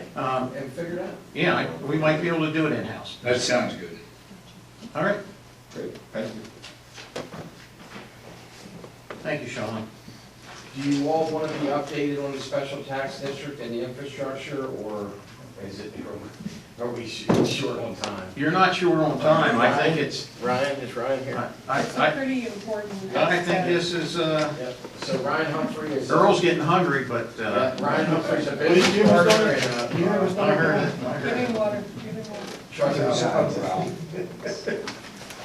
I guess before I start, just to answer Lewis's question from earlier, the 213 and 40 intersection, the improvements would be an additional through lane going south on 213, an additional dedicated right turn on the 40 off 213, and an additional dedicated left turn on westbound 40 onto 213. So those would be the three improvements. Do they require acquisition of property? No, they're all within the right-of-way. To answer your the next question, they'll be very expensive. It'll have 3 pole relocations, it'll, I think it would be expensive. yes, it's going to be very difficult, but it's possible.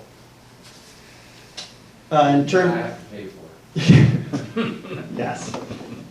In terms of the special tax district, the process, we obviously started very early when we didn't have all of our strategic partners selected, didn't have final layouts for what we wanted necessarily, and we've come a long way since then. So we've been updating our models slowly as we've gone, and really the next large step will be getting all of our bids for some of the preliminary drawings that we've submitted. To date, we've submitted roads, storm drains, gravity sewer, off-site road improvements for an initial bid. These are not final plans yet. They've just been submitted. We'll have to address comments and things like that, but it's just to get a very preliminary idea of whether our cost assumptions that we had in the special tax district are lining up with what was presented to you previously. We had been scheduling bi-weekly meetings that included members of the town to keep everyone informed of the process. We've taken a hiatus on that, and we're going to start back up after Thanksgiving once we have more plans submitted. Until then, we're waiting on KCI and town review of what we had, as well as waiting on our engineers to get in the final plans. Once those go in, the process will be, there'll be an outside engineer that will be hired in order to check all of our engineering drawings for sufficiency, as well as check all of our estimates to make sure that the scopes of works that we were bidding out represented what we both presented to you, as well as what will be presented to the bond purchasers. The appraisal will be done, which will verify all the assumptions that went into the amount of assessed value that will be created to make sure that it can cover the bond payments that will be required.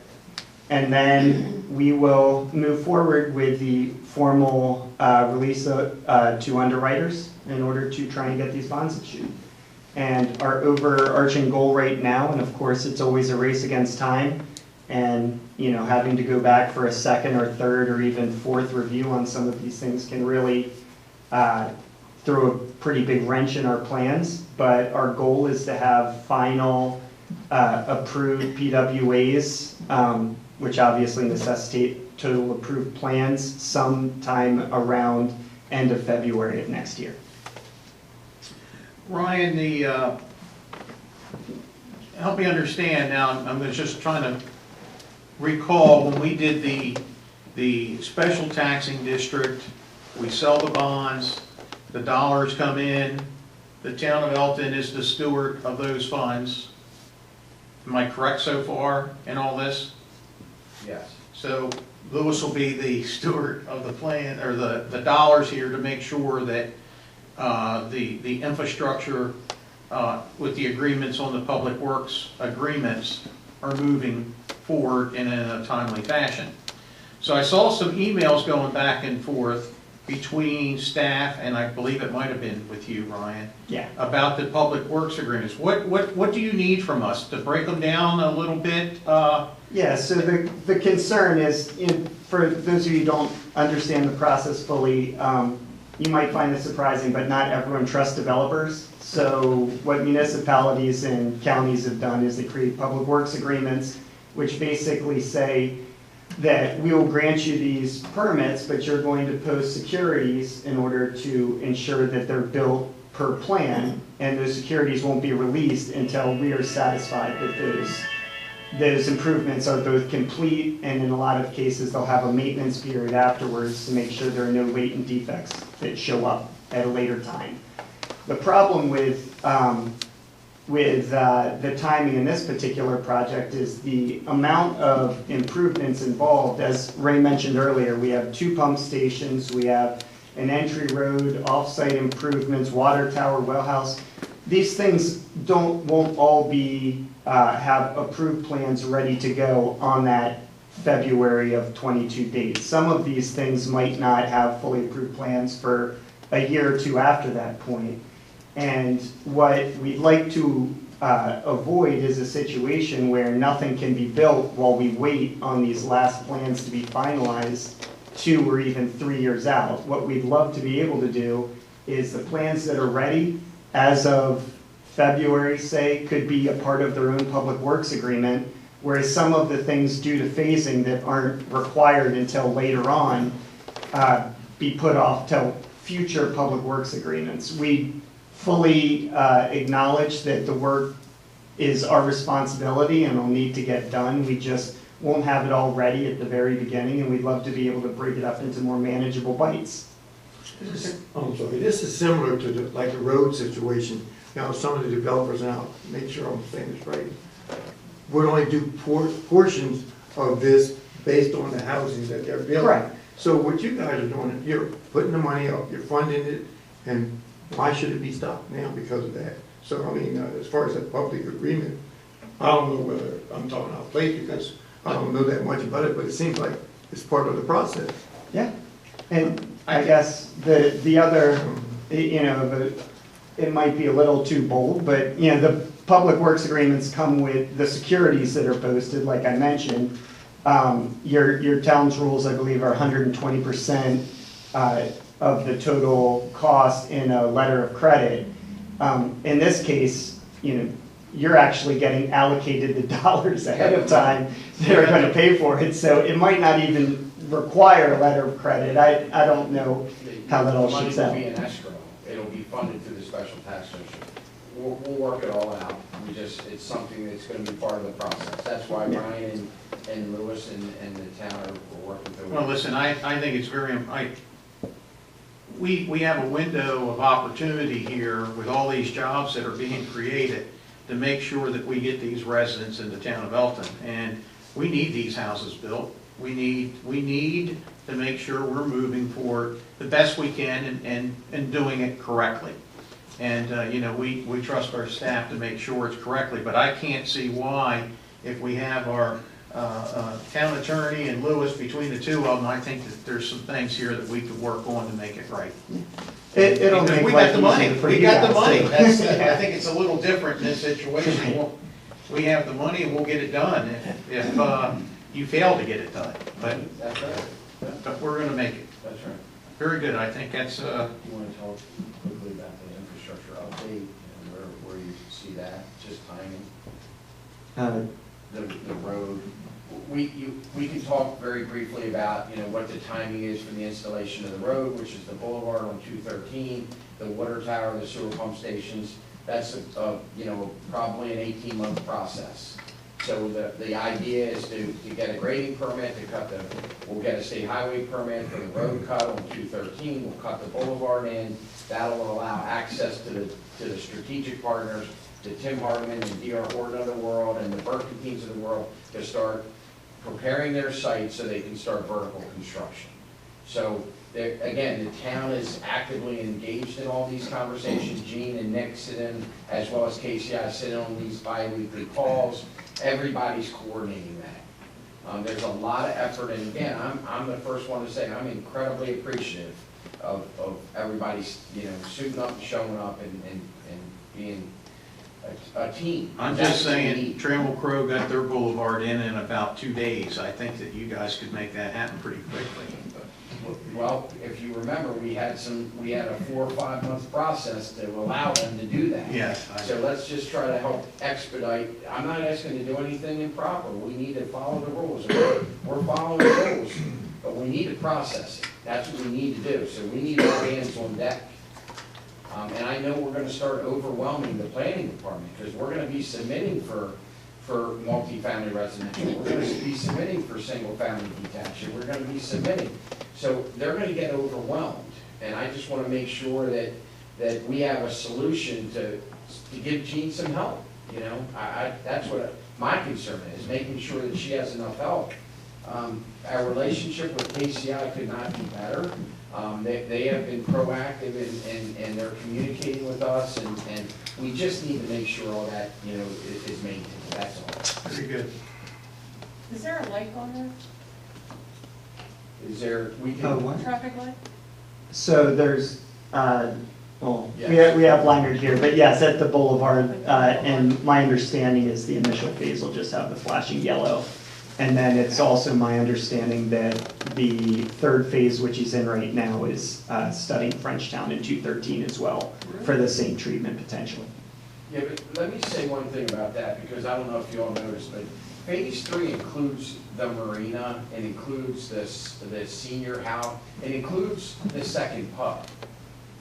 Parcels A and B, which are in the critical area, which we aren't even processing yet, it includes that in that third phase.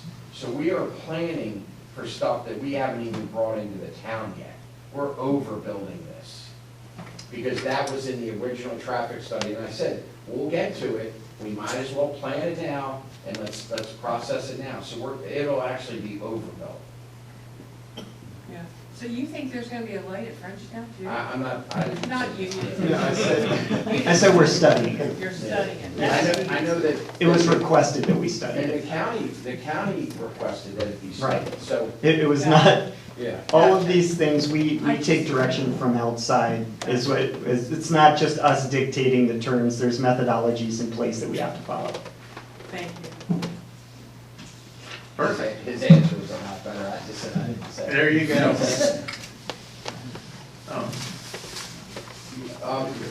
So, one other quick thing, if I could. You've got the floor. So Greenvest is here. Does somebody from Greenvest want to come up and do it real quick? So Greenvest, again, is a strategic business partner of ours on a job down in Baltimore City called Westport. So we're going to be doing some wetlands creation and some plantings that serve a number of different purposes. We're doing shoreline restoration, it cleans up the middle branch, and we've engaged them, and they've already been working up in Cecil County, but we've engaged them to look at Southfields and make some improvements.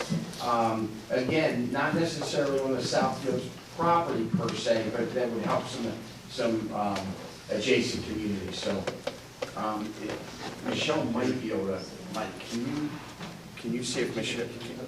She had given, I was doing all. Let's see, we went there, technology's a little. But maybe you could help it. So just bear Could with you us, try? it might take us a few minutes. I'd asked Tim Hartman, but What Chandler is doing that, I introduce myself. Yeah. I'm Paul Zanecki with Greenvest. I'm in charge of acquisition easements and strategic planning. Chandler's director of our markets. Speak up a little bit. Chandler's director of our markets acquisition, and he has been working specifically on looking at Southfields and the streams and their condition. Our company, excuse me, our company, interesting enough, has as its core business stream restoration of all types. After listening to the very first presentation, my eyes started popping open. Goodness, this is exactly what we do. And we do it for the federal government, the state government, and most of the counties in Maryland, as well as New Jersey. So we're pretty well equipped and pretty interested in working with Ray, and we're so glad that he was offered us the opportunity to look at Southfields and look at the streams and look at his environmental package, review it and see what we could come up with. At the same time, we looked at the overall needs of the towns in Cecil County and came up with some ideas as to how, through aggregating efforts, we might be able to save money for the MS4 compliance that each of the towns have, as I'm sure you're well aware. With that, with you, Jen. Yes, thank you everybody so much for having us, Ray, thanks for having us come in. My name is Chandler Dennison, I'm the Director of Environmental Markets at Greenvest. This is Paul Zanecki. So just a little background here. We had a meeting with Van Funk over the summer regarding something entirely different than MS4 compliance. And he mentioned to us that, hey, we're having some, some of the towns might be interested, Perryville, Northeast, Elkton, would be interested in understanding how you guys can help them with their MS4 needs. So that started our search for sites, and then we were talking with Ray about Southfields and how we can move forward with that. So I put together a couple slides here. We've given this presentation to Van Funk and the rest of the towns about 2 weeks ago for their quarterly MS4 meeting. So just a quick background, Paul went over some of this. Essentially we're a restoration company. A lot of our work is based on full delivery fixed price. We take on all the risk. We offer you a fixed price that's paid over time to produce compliance results, typically MS4, compensatory mitigation, and other things of that nature. So we've done projects all over the place. We do a lot of work in Prince George's County, also in Virginia, and then a lot of work in New Jersey. I'm going to interrupt you real quick. The Big Elk Creek project, forget about Southfields for a minute. The Big Elk Creek project, would that help us with our MS4 compliance? Or into the next level, the MS5 or whatever? To answer that, yes, it could. That takes a lot of preparation and study and preliminary planning. I was just thinking, I didn't know there'd be funding there, so that's what's going on. Maybe we can invite them to be part of the committee. One of the things we specialize in is aggregating funding for for projects such as, and that's why I almost fell out of my chair when I was listening to that presentation. Because we see that all over the state, and we work on that, and our ability to understand and stabilize those creeks and streams, restore them back to their natural floodplains, change hydrology, is maybe we do that 30, 40 different places a month. Wow. So we do understand it, we love it, and that's all we do. Perfect. We don't consult. Sorry I interrupted. No, it's no problem. I knew it was, I got to stay focused here. I knew it was coming. No problem. So you can do that next slide, please. So as part of this project, we were trying to understand what are the MS4 needs of the towns, Perryville, Rising Sun, Elkton, and Northeast, and how can we find a project that meets those needs without making the project too big, too small, and come up with the sort of lowest cost possible for the towns. And we based it on this assumed credit need because we're not exactly sure how many credits the towns need. So we discussed it with the towns about 2 weeks ago, and then one of the town's consultants, KCI, I think Perryville, we actually work with them on a number of other projects, so they've been involved as well. So we can go to the next slide, please. So here's a quick outline of the Southfields project. These are the two streams here. You've got the main stem to the north and then the tributary to the south. So the whole idea here is to come up with a solution to not only restore the streams and stem the erosion to the neighborhood to the north, but also provide really cost-effective credit to the towns. So, fortunately, both these streams combined, if you did both these streams, we could produce 514 EIA credits for the towns. Now, obviously, the towns only need 242, but the idea was we can get the cost down significantly more if they want to buy more credits to meet their next permit term. And this would all be wrapped up into a pay-for-performance schedule. And as Paul was mentioning earlier, the biggest benefit here is aggregating everybody together, all the towns, to create the best and lowest price. So that's pretty much the gist of this project here. And that picture you see is the stream that heads into Kensington Court. So that's the stream that Amy and Sean and I walked with the HOA of Kensington Court 2 years ago. So that was a concern. He came in here, if you remember, during the flood presentation, he spoke specifically about it. Coincidentally, that's the stream that they're talking about doing the restoration on. Okay. That's not on our property, that's on, but it's adjacent to us, it makes sense, so we would want to coordinate that efforts. Nice. Those efforts, yeah. Yeah, exactly. We had our scientists and engineers walk these streams a couple times, and we have a number of different pictures of areas like that throughout the two corridors. That, once that stream is done, that'll also help, will it help the flow of, well, it's probably two different things. It won't help the stormwater, No, or it will help the It's- stormwater. It will also help the stormwater issues. Okay, The stream will be stabilized. perfect. Yeah, everything is essentially an ecosystem, as you well know, and within this ecosystem, the more and higher up on a tributary that we can get, the more effective it's going to be downstream and take a lot of pressure off of other lands and other developments. Nice. So absolutely, it's really a dream on our part to be able to get into a piece of property like this with Ray and his company, because it allows us to do a much, much more effective and economic approach to stormwater management and stream restoration, because they really go together. I mean, rain falls during. They do. You know, that's what we deal with, and it gets worse and worse and worse. So the sooner and the quicker we can get up into these tributaries and, create more storage, reduce velocities, reduce, bank incision and erosion with the nitrogen, phosphorus, and sediment that we push it down, better. Yeah. So that's why we talked to Ray about this. We thought this is a great way to add a major ecological asset to Southfield development. We're grateful, right? Well, it helps complete the story, it's the right thing to do. Yeah. So that's why I wanted them to come in and present today and share with you. We're excited about what we're doing down in Westport, and that's a more global thing, because they're looking at a lot of areas around the harbor, but to clean up the middle branch, to clean up Balmer's Harbor, and if they can help us here, especially with the original conversation that we had when we started this with Kensington Court.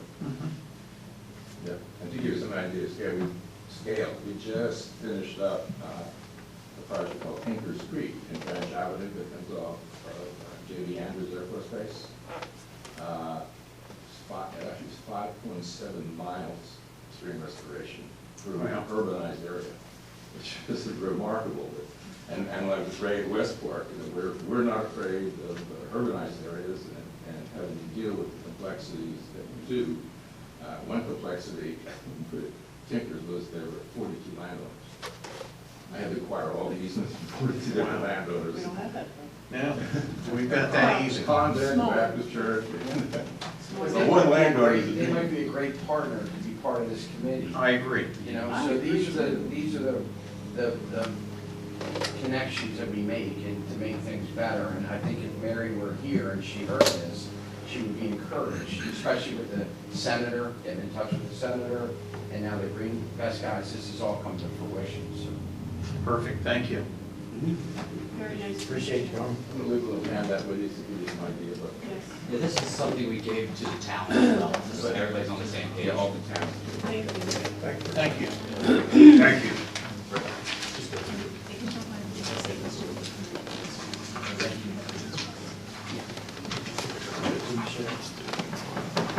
That's it for the presentation. Well, to answer any questions I've got, like I said, some of the strategic partners are here. I would, could you introduce D.R. Horton to us? Tim, is he still here? Come on up. We're going to be seeing a lot of you. Yeah, I hope so. Tell them what your plan is. Introduce yourself, please. Yeah, good afternoon. My name's Tim Hartman. I head up acquisitions for D.R. Horton across Maryland and central Pennsylvania and West Virginia. I'm very excited about this project in particular. I've been talking to Ray about it for quite some time, so we're anxious to get started and get going just as much as you guys are probably anxious to have us here. But our plan essentially is to deliver new homes to the community at probably a rate that may or may not have been seen here previously. So D.R. Horton as Ray mentioned, is the largest home builder across the country. And what makes us a little bit different than a lot of the other home builders that are out there, and probably most of the home builders that are out there, particularly in the market area that we're in now, is we are a fully spec builder. We basically will spec the homes and build them before we even sell them. So, you know, when we come into a community like this one, what we'll do is we'll build a model. At the same time that we start the model, we'll probably start, you know, another 12 to 15 houses. Fast forward 4 months, we open the model up, and at the same time that we open the model up, we will have 3 or 4 homes that are ready to move in today, 3 or 4 that will be ready in 30 days, 3 or 4 that will be ready in 60 days, and we just kind of keep that cadence going. It makes the business a little simpler to do it that way, but you know, more than anything, there's a lot of power in having, you know, inventory on the ground for people. And then we obviously have our own in-house mortgage program. And so, you know, if you buy a home from D.R. Horton, we can finance you, move you in. Wow. We can close you really in 17 days. And when we are looking at markets, the way that we really like to position ourselves is we like to try to be the, you know, clearly affordable buy in the community, which does not mean cheap, okay? You still gotta be able to buy the house, but, you know, that could be a $700,000 house in a neighborhood full of $750,000, $800,000 new homes, or it could be, you know, $330,000 in a market where everybody else is $350,000. And so what we like to do is we really invite the realtor community in. We market very heavily to them, and we basically want to take people that don't think they can necessarily afford a new home and bring them in and sell them a new home. So, you know, right now interest rates have all been falling, and hopefully, you know, they stay low for a while. But when they aren't actively falling, we generally also have an interest rate program that we can put people into that is below what they could go to the market for. So if you're in the market for a home and you're looking at a new home and interest rates are 3%, you know, if you come buy a home from us, we can usually beat that by a half a point. And so it takes somebody that, you know, could have only afforded maybe a $300,000 resale.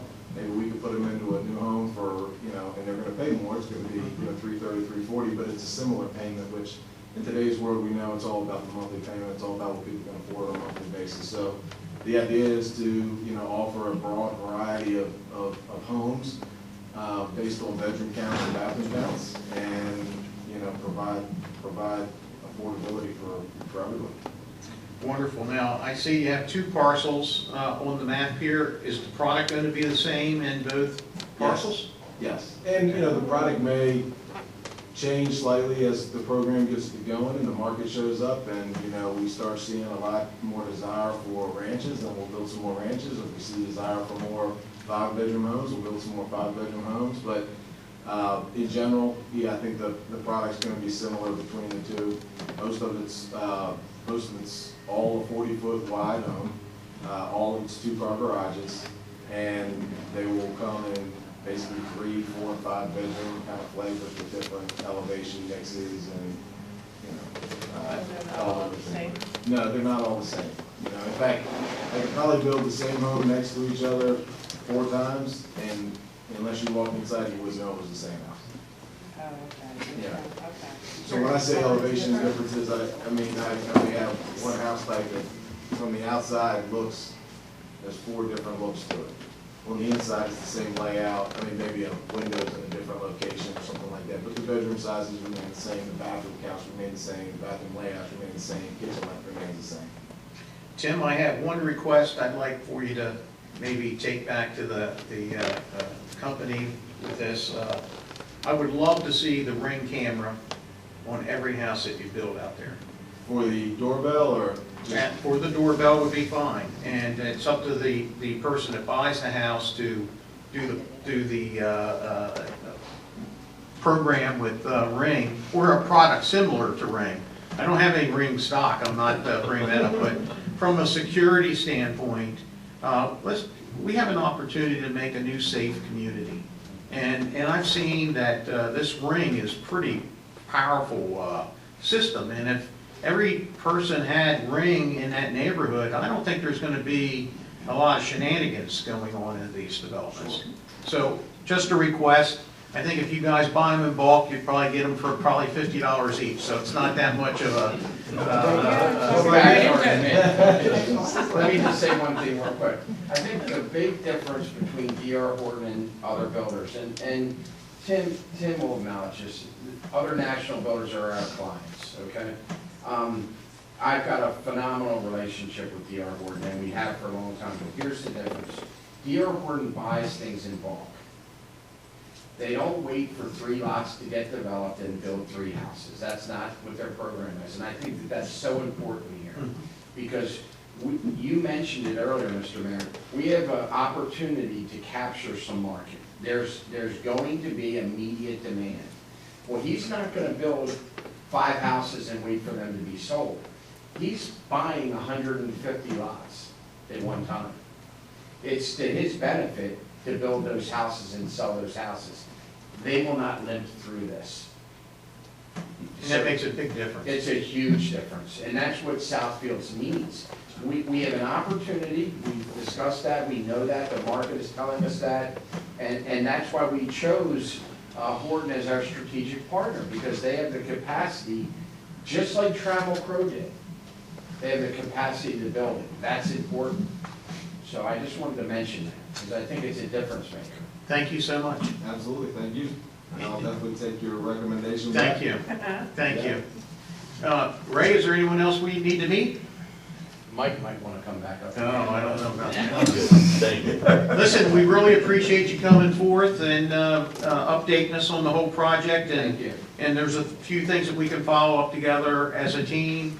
And listen, we're very proud of what we're seeing so far. I know we've had some, from a standpoint, when you have a project of 800 plus acres and you try to put all these pieces together, and it's something that we've never done as a town. So we're learning every day as we're going, but we want to make sure we give the best product to our community, because we're building the new south side of Elkton here, quite frankly, and that's what we're doing. And we want it state of the art. Anything that we can create now. You want me to keep going? I can talk about heated streets if you want the heated sidewalk. We'll show you the Boulevard monuments next time you come in. All right, perfect. Ryan has a lot of pride. All right, perfect. But I again want to reiterate that we're greatly appreciative of the cooperation. If we need it, we all need to work together. I can't reiterate. The first day I walked in here, I said it's got to be a team effort. And we just need to instill that, and I'm appreciative. And I think we're getting there. We're already there. We're there, and I'm appreciative of that. So, thank you. Thank you guys so much.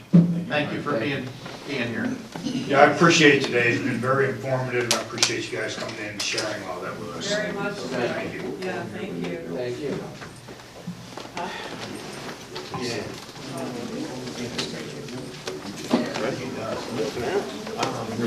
Okay, Elkton Alliance, come on down. I think the Alliance wants to talk about a request for overhead lighting.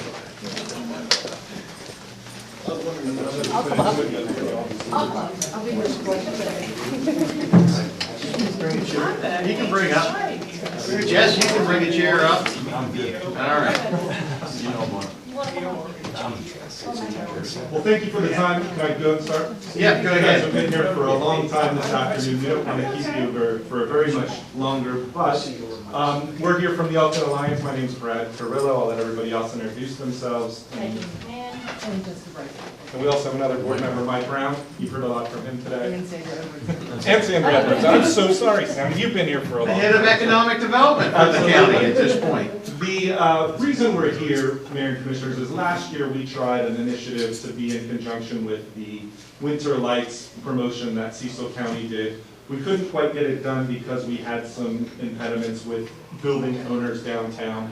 And we want to make sure that we can make this happen this year. And we're really coming here just to bring the idea back up and see if there would be any opposition to us as the Elkton Alliance going ahead, moving forward and installing poles in the sidewalk area. That we would do all the appropriate height requirements, depth requirements, do it professionally, but we wanted some approval to kind of move forward with that project. We need to be able to get the lights high enough so they're, you know, they don't impede with traffic. We need to get them sturdy enough so they can be, you know, wind won't affect them, things like that. We worked through that a little bit last year. We know heights, we know all those requirements, but we would like to move forward in installing a few poles. We haven't deciphered exactly where we're gonna be, but if you can imagine driving downtown and being down Main Street and being able to have, you know, the lights that are strung behind, you know, back in my place, you know, high, and it would give it a different look and a feel down there. We're trying to do this from Bow Street and all the way kind of to potentially the Cecil Arts Council. We would like to bring them on. We'd have to figure out something further on down to tie it all together.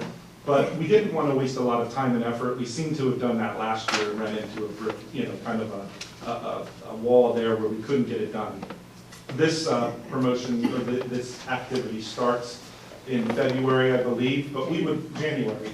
We would like to try to move this forward fairly quickly and get these up as soon as possible. Can you do it?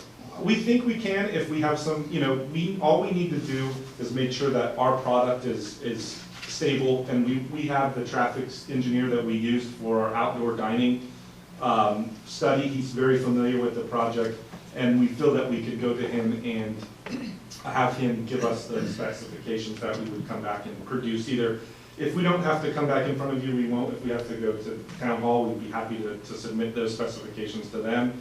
Or if we have to come back, that would be fine as well. We would like to move that forward. The cost is something that our board has discussed and are willing to absorb those costs. We think it'll be an added benefit to downtown. So You know, I guess I've been reading the report, and then we got a report from Public Works because they received it. And did you guys receive this from Dan at all? I didn't. Okay. Well, I guess a couple of things in general. It's interesting how 20 years has changed everything, because 20 years ago, our goal was to take poles off of Main Street. And it really was. We took them off, we buried the utilities underground, we wanted to make it look beautiful like Annapolis going through the downtown, no wires in the air, and then now it's kind of like, okay, why did we take the poles down if we're going to rewire? But we also know the change happens. Change the look. This might start bringing more people in and give it a good look. You know, I guess I had a couple concerns. You know, I'm reading and it says pole, one pole. Now you're saying a couple poles, which is okay.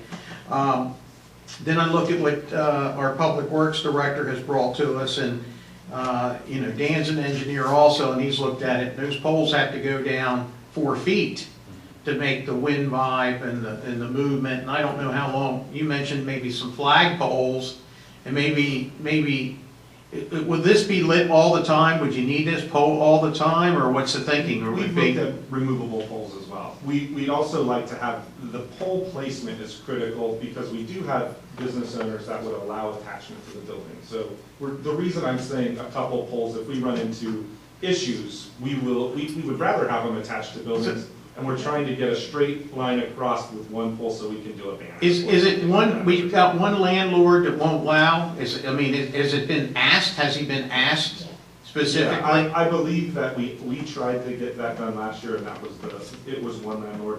And very good reason. The facade ranks were just approved, and there was a facade done. That, you know, that's their building. You know, we didn't really want to push that issue, so we thought that we could put the pole up to circumvent that, and it would create it would create an easier path for us to get it done. We'd have more control of what was put up. Could a pole be put in the Alliance off? We were thinking like the pole first was it's in front of my building is the first problem. We can't connect, but we can go to Mike and Cricket's building.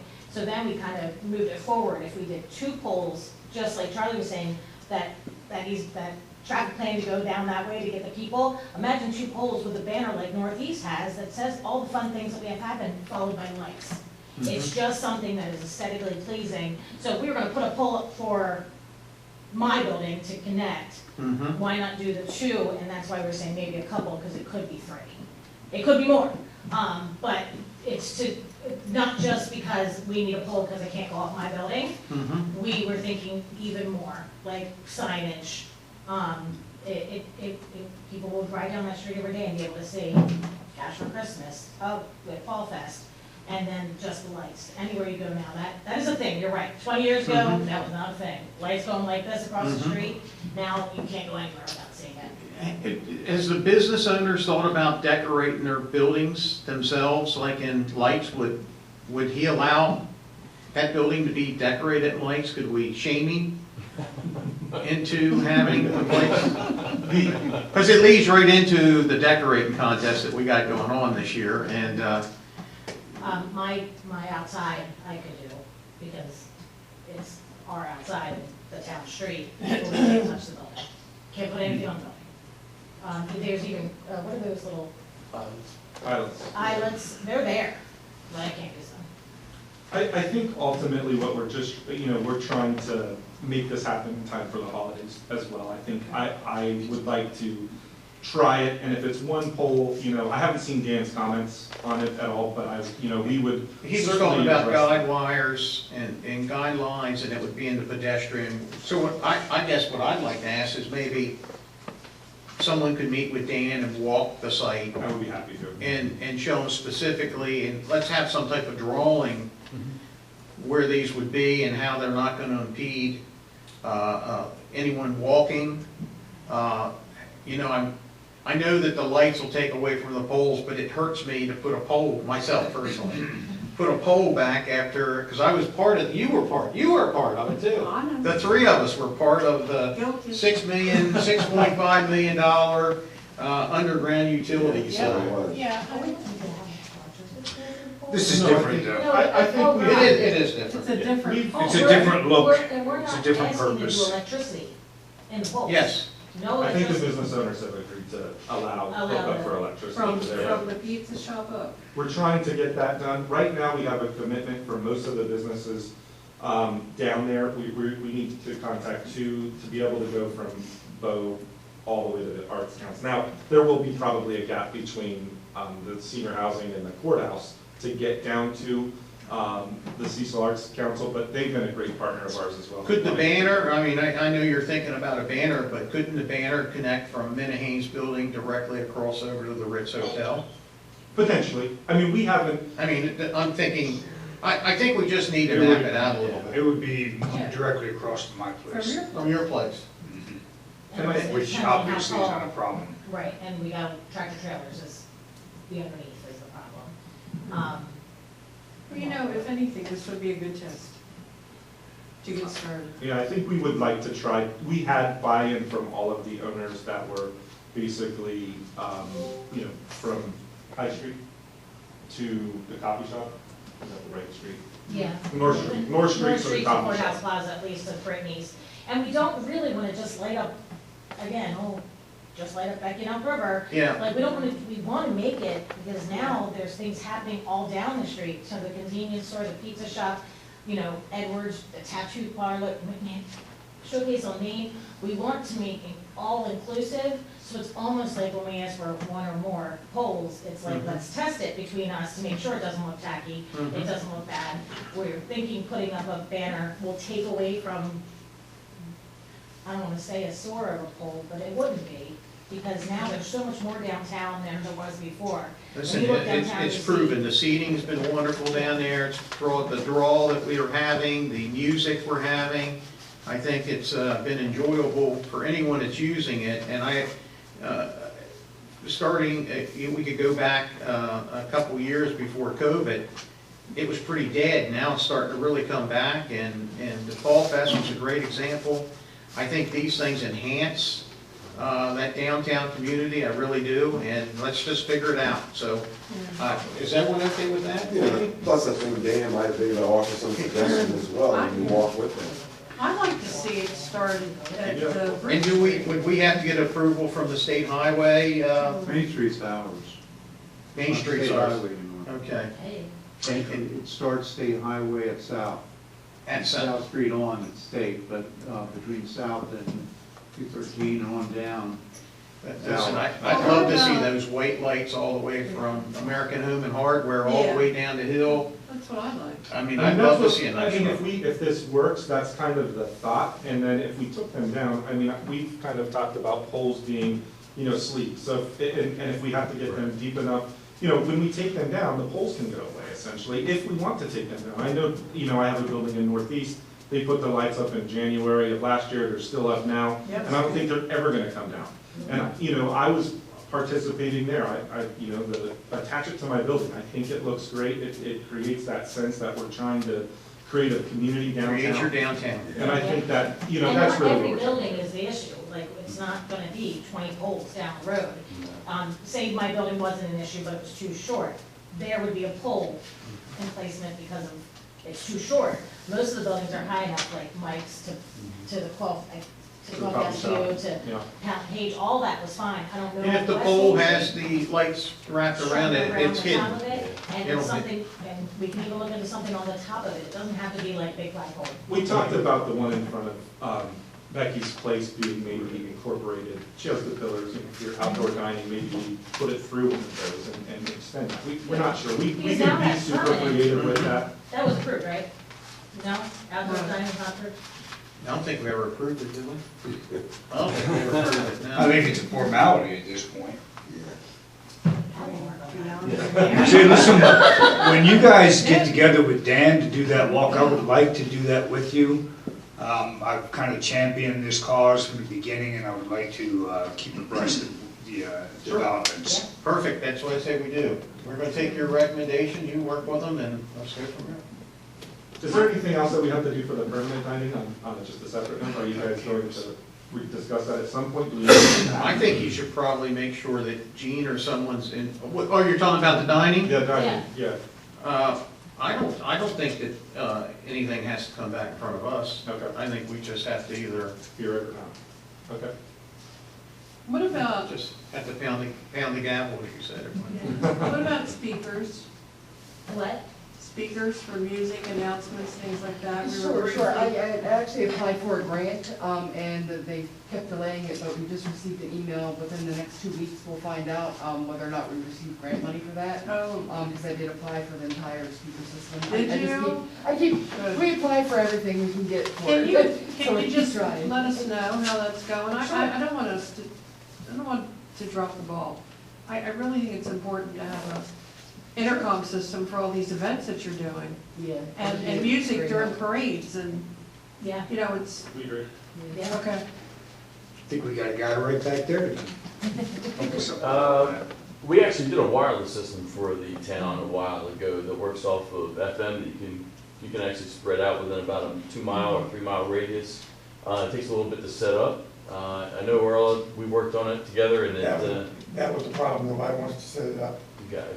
And so that's a Am little I different right? than having it in. Unfortunately. I think that's the problem, we just Okay, don't have, well, because we got the equipment. But it has We been have highly it. used it for our outdoor movie, the one we did last year, and the FM transmitter worked wonderful for that. so. You do, We you have do to use it. Yeah. It's just, it may not be right for Main Street, but there's Right. something there to fill the gap in the meantime. Okay. Very good. That's, get with Dan Well, thank you for Hanley your time. We'll and do it Rob eventually. Mastriano and give us the specific points where they need to be, and let's see what we can do. Great, thank you. Thank you. Thank you, guys. Thank you. Okay, Lou, you were on. The first item I have is proclamation 31, 2021. It's a proclamation of the commission of the town of Elkton during the month of November. You might be down there. 2021. Municipal building at work on the town of Elkton. Whereas the town of Elkton is established as Cecil County seat in 1787 and has evolved as Cecil County's largest and most progressive municipality. Whereas Elkton joins 156 other municipalities in Maryland who proudly serve their respective residents and business communities.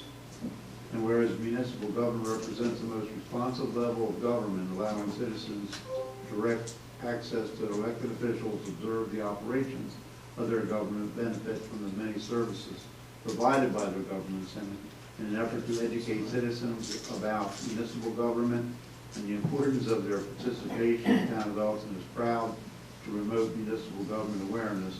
And whereas municipalities have enhanced the quality of life for their respective residents, by providing essential governmental services, maintaining access to safe drinking water and providing for wastewater treatment, maintaining parks and supporting recreation facilities, promoting economic development and job opportunities, and supporting local business, along with providing many other services and opportunities to help make Maryland a great place to live, and I would say Elkton a great place to live. Now therefore be it proclaimed that the Mayor and Commission of the Town of Elkton proclaim month of November 2021 as Municipal Government Works Month. Given all the teamwork discussion today, I think that's an appropriate proclamation to me. Do we have a motion to accept proclamation P33-2021? So moved. Second? Got a motion and a second. Any discussion on it at all? Hearing none, all in favor? Aye. Motion carries. Next item is alcohol restriction waiver.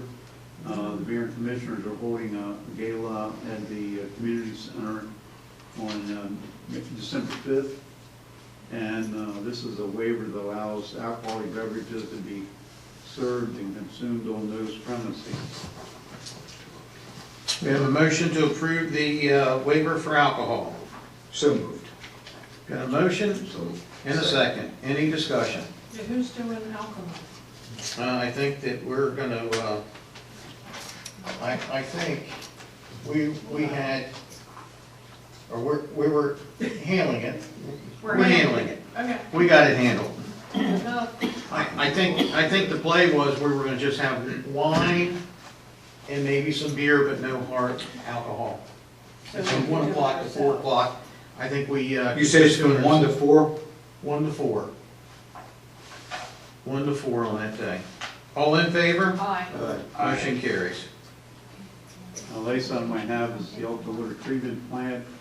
We received a proposal from Infomark after they've done quite a bit of work, obviously, to install 2 UV units in the Elkton Water Treatment Plant that are used primarily to disinfect water, targeting cryptosporidium it's called, and it's being in concert with the Safe Drinking Water Act and requirements by U.S.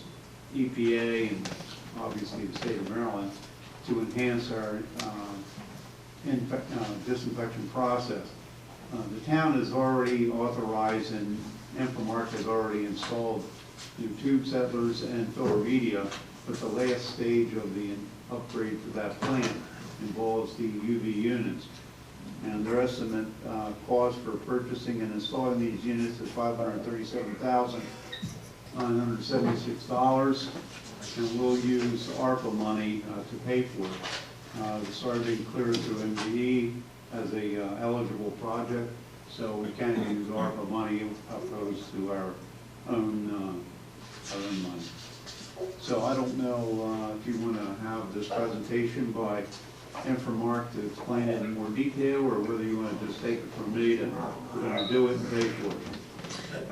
How do you feel, I guys? think we just go ahead and go with it. Yeah, I saw I looked at the presentation you sent over to us in advance, and I think it's needed, and we've got the funding to do it, and I think it's a doer. It's a doer. So, Jason, I see that you're on. I appreciate you being here, but I have to tell you, it's a no-brainer for us to move forward. So do we have a motion to move forward with the Elkton Water Treatment Plant UV upgrades? So moved. Second. We got a motion and a second. Any discussion on the UV upgrade? Yeah, there's another student looking at us. Jason is one of mine too, so I just added to it. All right. You got it. I think Charlie has told everybody. Yeah, you're right. Any other discussion? Hearing none, all in favor? Aye. Motion carries. Thanks, Jason, and your whole team. Thank you for bearing with us for a couple hours, and but it was a done deal. We needed to move forward with that, and it was a great presentation that was sent over to us. Thank you. Okay, let's see, I had a couple things. I guess the first thing, I wanted to thank the chief for having the coffee with the chief this morning. I had an opportunity to talk to her about a few different things, which was fantastic. Some of my concerns, I think Rob walked in and he said some of his concerns, and Earl was there a little bit earlier, so he didn't get to express any of his, and Charlie and Jean, they didn't want a good cup of coffee this morning, but they promised they'll be at the next one. But one of the things that I had asked was about the recruitment and where we are with officers, and you addressed that with me. We're currently moving forward with the structure pay scale for all employees other than sworn officers. But what I'd like to ask you, I know that currently, I think our starting pay now for a police officer is about $43,000. Is that about right? And I know everyone around us is over $50,000, and then they're offering all these little additional dollars, and it's going to be very difficult for us to get to the number we need to be at. We're approved for 45 sworn officers. We're currently at 39. We have one officer that is laid up, I think, a little bit, and then we have a few others with a couple little hiccups here. Well, feet on the street, we don't have as many as we need to have out there, quite frankly. So what I'd like to ask with the chief is, could you provide to us maybe where you think we need to be? Could you help us with maybe creating a scale a little faster and where we need to be? Because I think that's available to you. I think some of that information is available to you. Absolutely. And we want to make sure we don't have the compression in the system, but I think it would be a wonderful thing for us to see that. Is the board okay with that? Yeah, I don't know where the funding is now, but certainly we need to give our people some perks because, you know, they're dealing with officers getting raised. It's not easy to get officers, so we need to provide our men and ladies with some monies if it was available or something. They do a great job, and we need to continue to support them and the chief, in my opinion. Perfect. So if you could get that, maybe meet with Lou and Steve Repo and HR and maybe come up with something that we could take a look at. Absolutely. You know, it's that time of year to decide about, everyone will start decorating their houses for Christmas now, if they want to bypass Thanksgiving. But the annual Christmas decorating contest that we've done in the past, I'm not sure if I guess we did do one last year, or we didn't do one. I believe you did. Yes, I believe you did. We did one. We Work did, together, didn't but we? it was poorly attended. We need to take some kind of steps to get the word out. A lot of people didn't know about it. And I'd like to ask the Elkton Alliance to help us this year with this, and let's get the word out about decorating your home in Elkton. Let's get the word out about decorating the street in downtown on North Street. Let's do what we can do to light this. I want Delmarva to call us and say, what the heck is going on with the electric bills in the town of Elkton? But You want to light it up. But we want to light it up, and you know, with that, our last meeting in December, we're only going to have two, the 1st and the 8th of December. So we would probably, it's a little bit, since this isn't really an official vote, I would say that we kind of end it on maybe the 17th of December, and then the board would get together maybe on the 16th, and then we would give you the winners as we're kind of driving around that day. You could call it, it's not an open meetings violation. We're going to be voting on who had the best home with the lights. But I want to stress that we'll have it done by the 17th. We'll end it on the 17th. And we'll have you that winner for you to announce on the 20th. And if we have to figure out the prizes, we have gift cards. How we're going to get them to the folks is going to be another little challenge, but we call them and tell them to come in to get their gift card, they'll come in on that Monday to get them. Is the board okay with that? Fine. Let's just get more participants. I'm not sure if it's listed in our town booklet that we're mailing out this year. I can't say for sure, but That would, I'll find out. I think it should be part of that.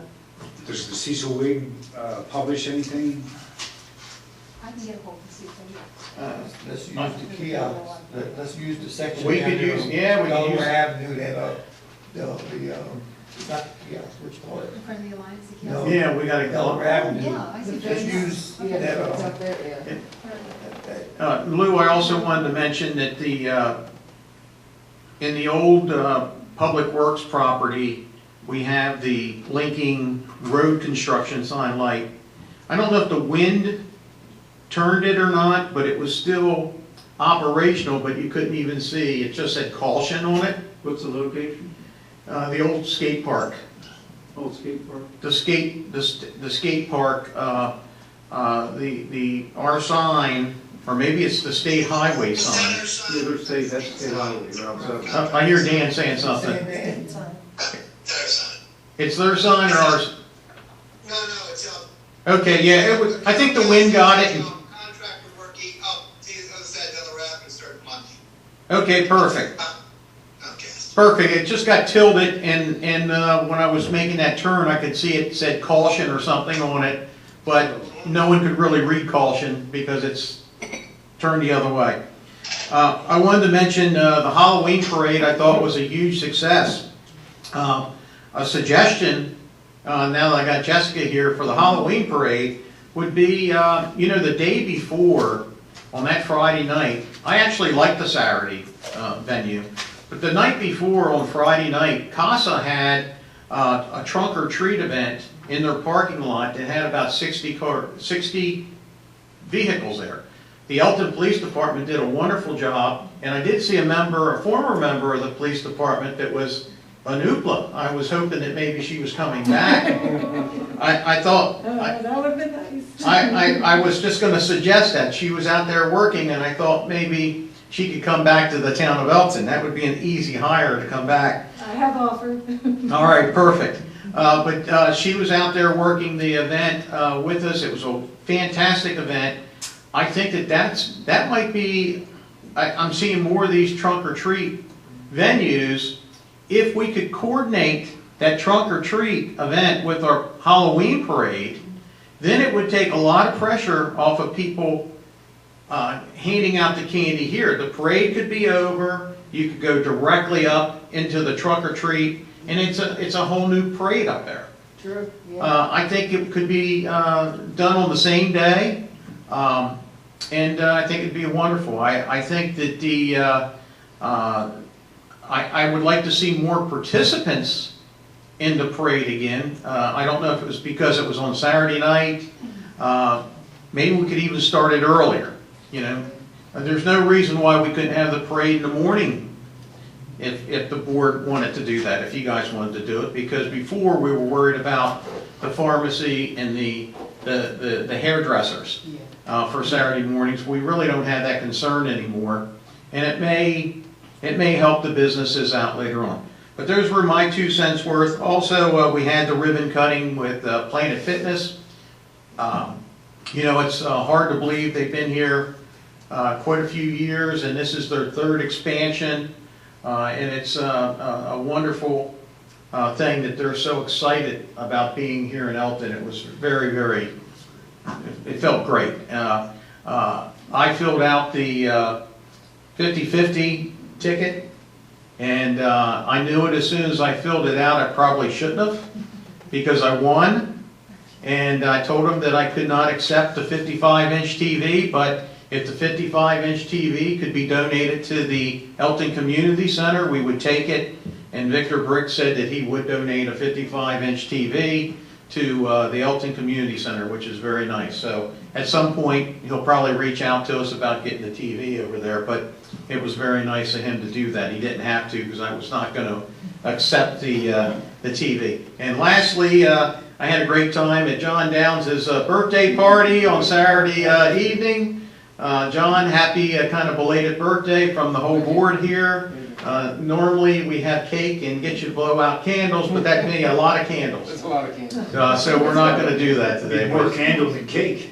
I mean, it is more candle than cake, but it was a wonderful event. You looked great in your costume. John was dressed up as the Monopoly man. And it was wonderful. It still is. It was wonderful. So with that, I've had enough. I know we've taken up a lot of time. Gene, you have anything to add today? Who is Jim that's taking care of downtown, our employee? Jim Van Zyl. Van Zyl. Okay, I apologize for not knowing his name. But I've gotten, really good feedback about the job he's doing. And, a lot of very, very good feedback, actually. So I wanted to thank, him and Dan for that, taking care of downtown. Did anybody, Dan, from your department, check out the sidewalk, the bricks along the Alliance building? No, we'll get to it, we just had a chance to look at it, yeah. We will. Okay, yeah, I'd like to know when that does happen, I appreciate it. They're not in good shape at all. So thank you for that, and I have nothing further. We do, we got the, what's it called? Juneteenth. All right, I'm done. Yeah. Charles? Last week I was over there watching them dig over to the George Washington, not George Washington, the Elkton Color School, as they taking up soil samples. And Dan, I just want to let you know that your men speak fairly highly of you and your leadership in the town. That doesn't happen often, but it's good that a board member who actually observed what you do, hear it from some of your workers, and that was good to know. So I just wanted to pass that on to you. Thank you. I'm done unless you want me to keep on talking. Thank you, I'll Charles. find something to talk about it. Commissioner Planner, you're on. I'm probably gonna make some people mad with this, but I wanted to ask the board if they would pitch in and ask the town to give the employees off on Thursday this year for Christmas. They have Christmas Eve off. I understand that. Christmas is Saturday this year. I would like to see them have a nice long weekend instead of hustle and bustle out on Friday night to go and do whatever they have to do for Christmas. I would like to ask the board to extend another day for the 23rd to have the town off for holiday. Commissioner, it's Renee here. I just want to interrupt you. Okay. They actually have Monday off for Christmas time. Yeah, I understand that. I was talking about the weekend, Friday, Saturday, and Sunday. I understand. I've got the dates in front of me. I just thought, we usually try to do something at the end of the year, but instead of throwing it as a surprise, I would like to see if we can just go ahead and give it to them. I'll take any day you want to give us. So currently, we don't have off the 24th of December. We have off the 24th. We do? We do? Friday? Friday, 24th. They do it off. Saturday is the 25th. Okay. And I'm just asking, give them 23rd, 24th. What more are you gonna have to do on the Thursday? But Saturday and Sunday is theirs anyway, so we're looking at what you're trying to propose here. Okay. So these days are already off. Thursday's already off. So what, so Earl's wanting to give them off the whole week. So he's wanting to give them the 23rd off. It's not that bad. I Be a mean, 5-day stretch for them, only 3 work days. I can agree with it this time, I'm just speaking for me, but, you know, as we enter 2022, maybe we need to have a work calendar so we don't have to come up with this decision. we have one. No, I'm talking about a work calendar. Okay. Because the reason why I'm saying you got the Juneteenth, which is not there, and I just think a work calendar would be good. And I had no problem with giving them the day off that you request. I could wait until the 21st and ask this, No, like I did last year. What are you asking? I'm asking for the board to chime in with me and give them off on the 23rd. Okay, we got a motion to give off December 23rd. Do we have a second? I'll second. We have a motion and a second. Any discussion on the 23rd of December? Hearing none, all in favor? Aye. All right, 23rd is also, the employees will get the 23rd, the 24th, and the 27th off this year. In next year's work calendar, we had already declared Juneteenth a new holiday for the town of Elkton. And there was a question the other day about how come we never had Veterans Day off, or did we have Veterans Day off at one time? As a veteran, I don't know why. Yeah, I don't. But there was a holiday, Rob, I hate to cut you off, the county was off, and somebody wanted to know why we weren't off.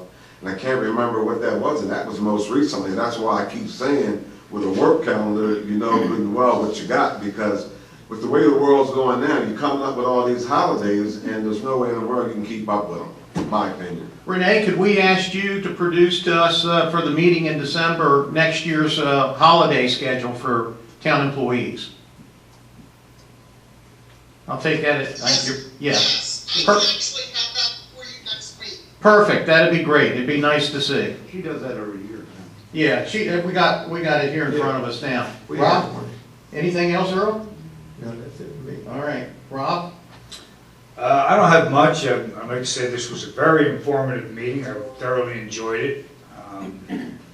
The only thing I'd like to bring up is that the bricks downtown on the sidewalk continue to be a problem. I noticed somebody tripped the other day. There are parts that actually look like waves. It's pretty bad and it needs to be addressed. Perfect.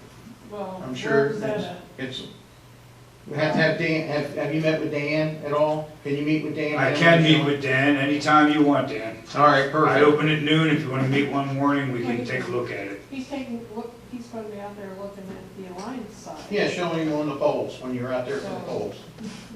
Hopefully we'll get it done. That'd be great. Anything else, sir? I'm done. Okay, I did have one more thing, real quickly. I know I'm dragging this out today.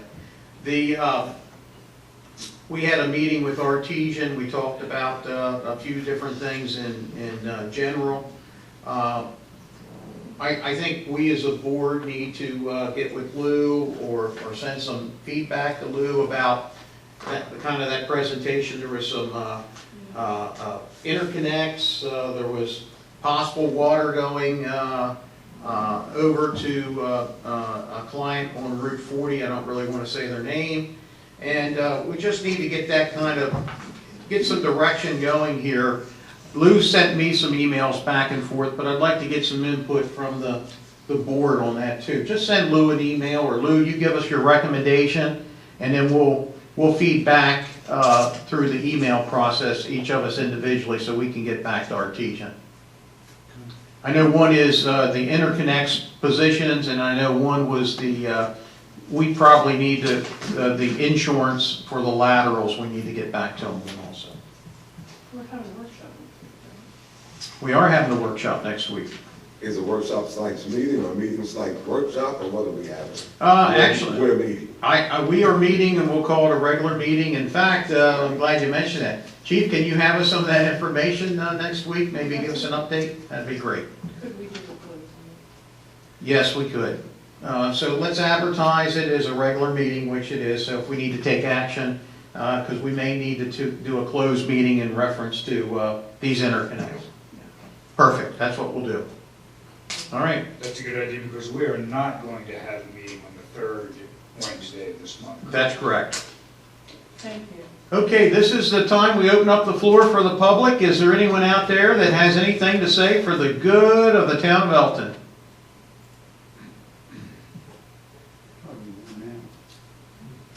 Okay, seeing none? Oh, wait a second, I got one right here in the front. Here for a reason. There's I Jessica. just wanted to stay on, I didn't want to take up the time with the line. But That's okay. To stay on and just thank Chief Rogers and also Dan Hanley for all their assistance in the recent events. We've had quite a few recently with Fall Fest and the Halloween Parade, and I just want to thank them for all their assistance with those events. And I wanted to ditto what Commissioner Brumwell said with Jim downtown. He has been phenomenal. We had a merchants meeting and everyone was just singing his praises. He's really stepped up the game downtown, and he's been keeping it very clean and cleaning up areas that have been overlooked for a while, and we're just really pleased with his work downtown and really excited that he's there to help. Well, I'm glad you came back. See, I'm going to keep this meeting going. One of the things that happened in Minnesota last night kind of got me thinking a little bit about other things in the town.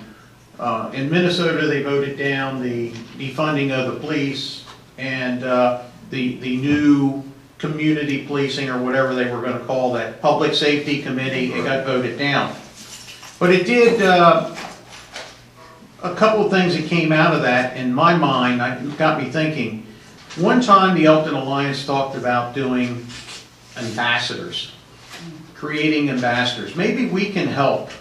Maybe we can think about this a little bit. Maybe we can, when we have a Fall Fest committee or a Fall Fest event, or we have a Halloween parade, or we have, instead of us having police patrols everywhere, maybe we can get a group of volunteers that can be trained with what to do, but they could be there to help Public Works put the barricades out.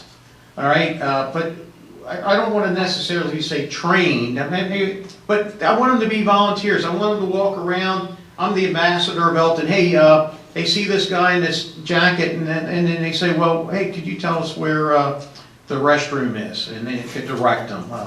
No policing matter. So I'm not talking about policing at all. But I'll give you an example that I said to the chief this morning. During Fall Fest, I get a phone call from one of the vendors asking me to help him get ice to his place because he couldn't figure out how to get his truck in. Well, it was nice of him to call me, but wouldn't it have been nice if they could have called one of the ambassadors over to grab something? That's where I was getting at with this. But let's give that some thought. Okay? I think you're on the right track with the word training, though. It doesn't have to be extensive, but I think at least some kind of briefing, some kind of protocol. They need to know how to handle certain situations, which always seem to pop up at these events. So we do need to get the group of volunteers together and brief them. And they need to call. I mean, if there's an issue, they call the police. I don't want them to be policing per se. Right. It could be as simple as that, though. Yeah. But everybody needs to be on the same page Yes. if they're going to be volunteering to do that. I think it'd go a long way. Yes, sir. And there's one other problem. The other day, there was somebody burning fire over there on Friendship around 137 or what have you. The lady called the 911, and the 911 operator told her that you can burn trash in the town of Elkton, so the person could have a permit. But I think even when you hear people talk about how bad Elkton is with all the theft, and even in this case, I still think people are confused with the municipal part of Elkton and the outskirts of Elkton. But Michelle, the young lady, called me last night and wanted me to thank you for calling her back to explain that to her over the phone about the burning of the trash. Because I don't know whether the police went out there or not, or they went out there and they didn't understand it was something like that. So, thumbs to you. Perfect. All right, this meeting is adjourned.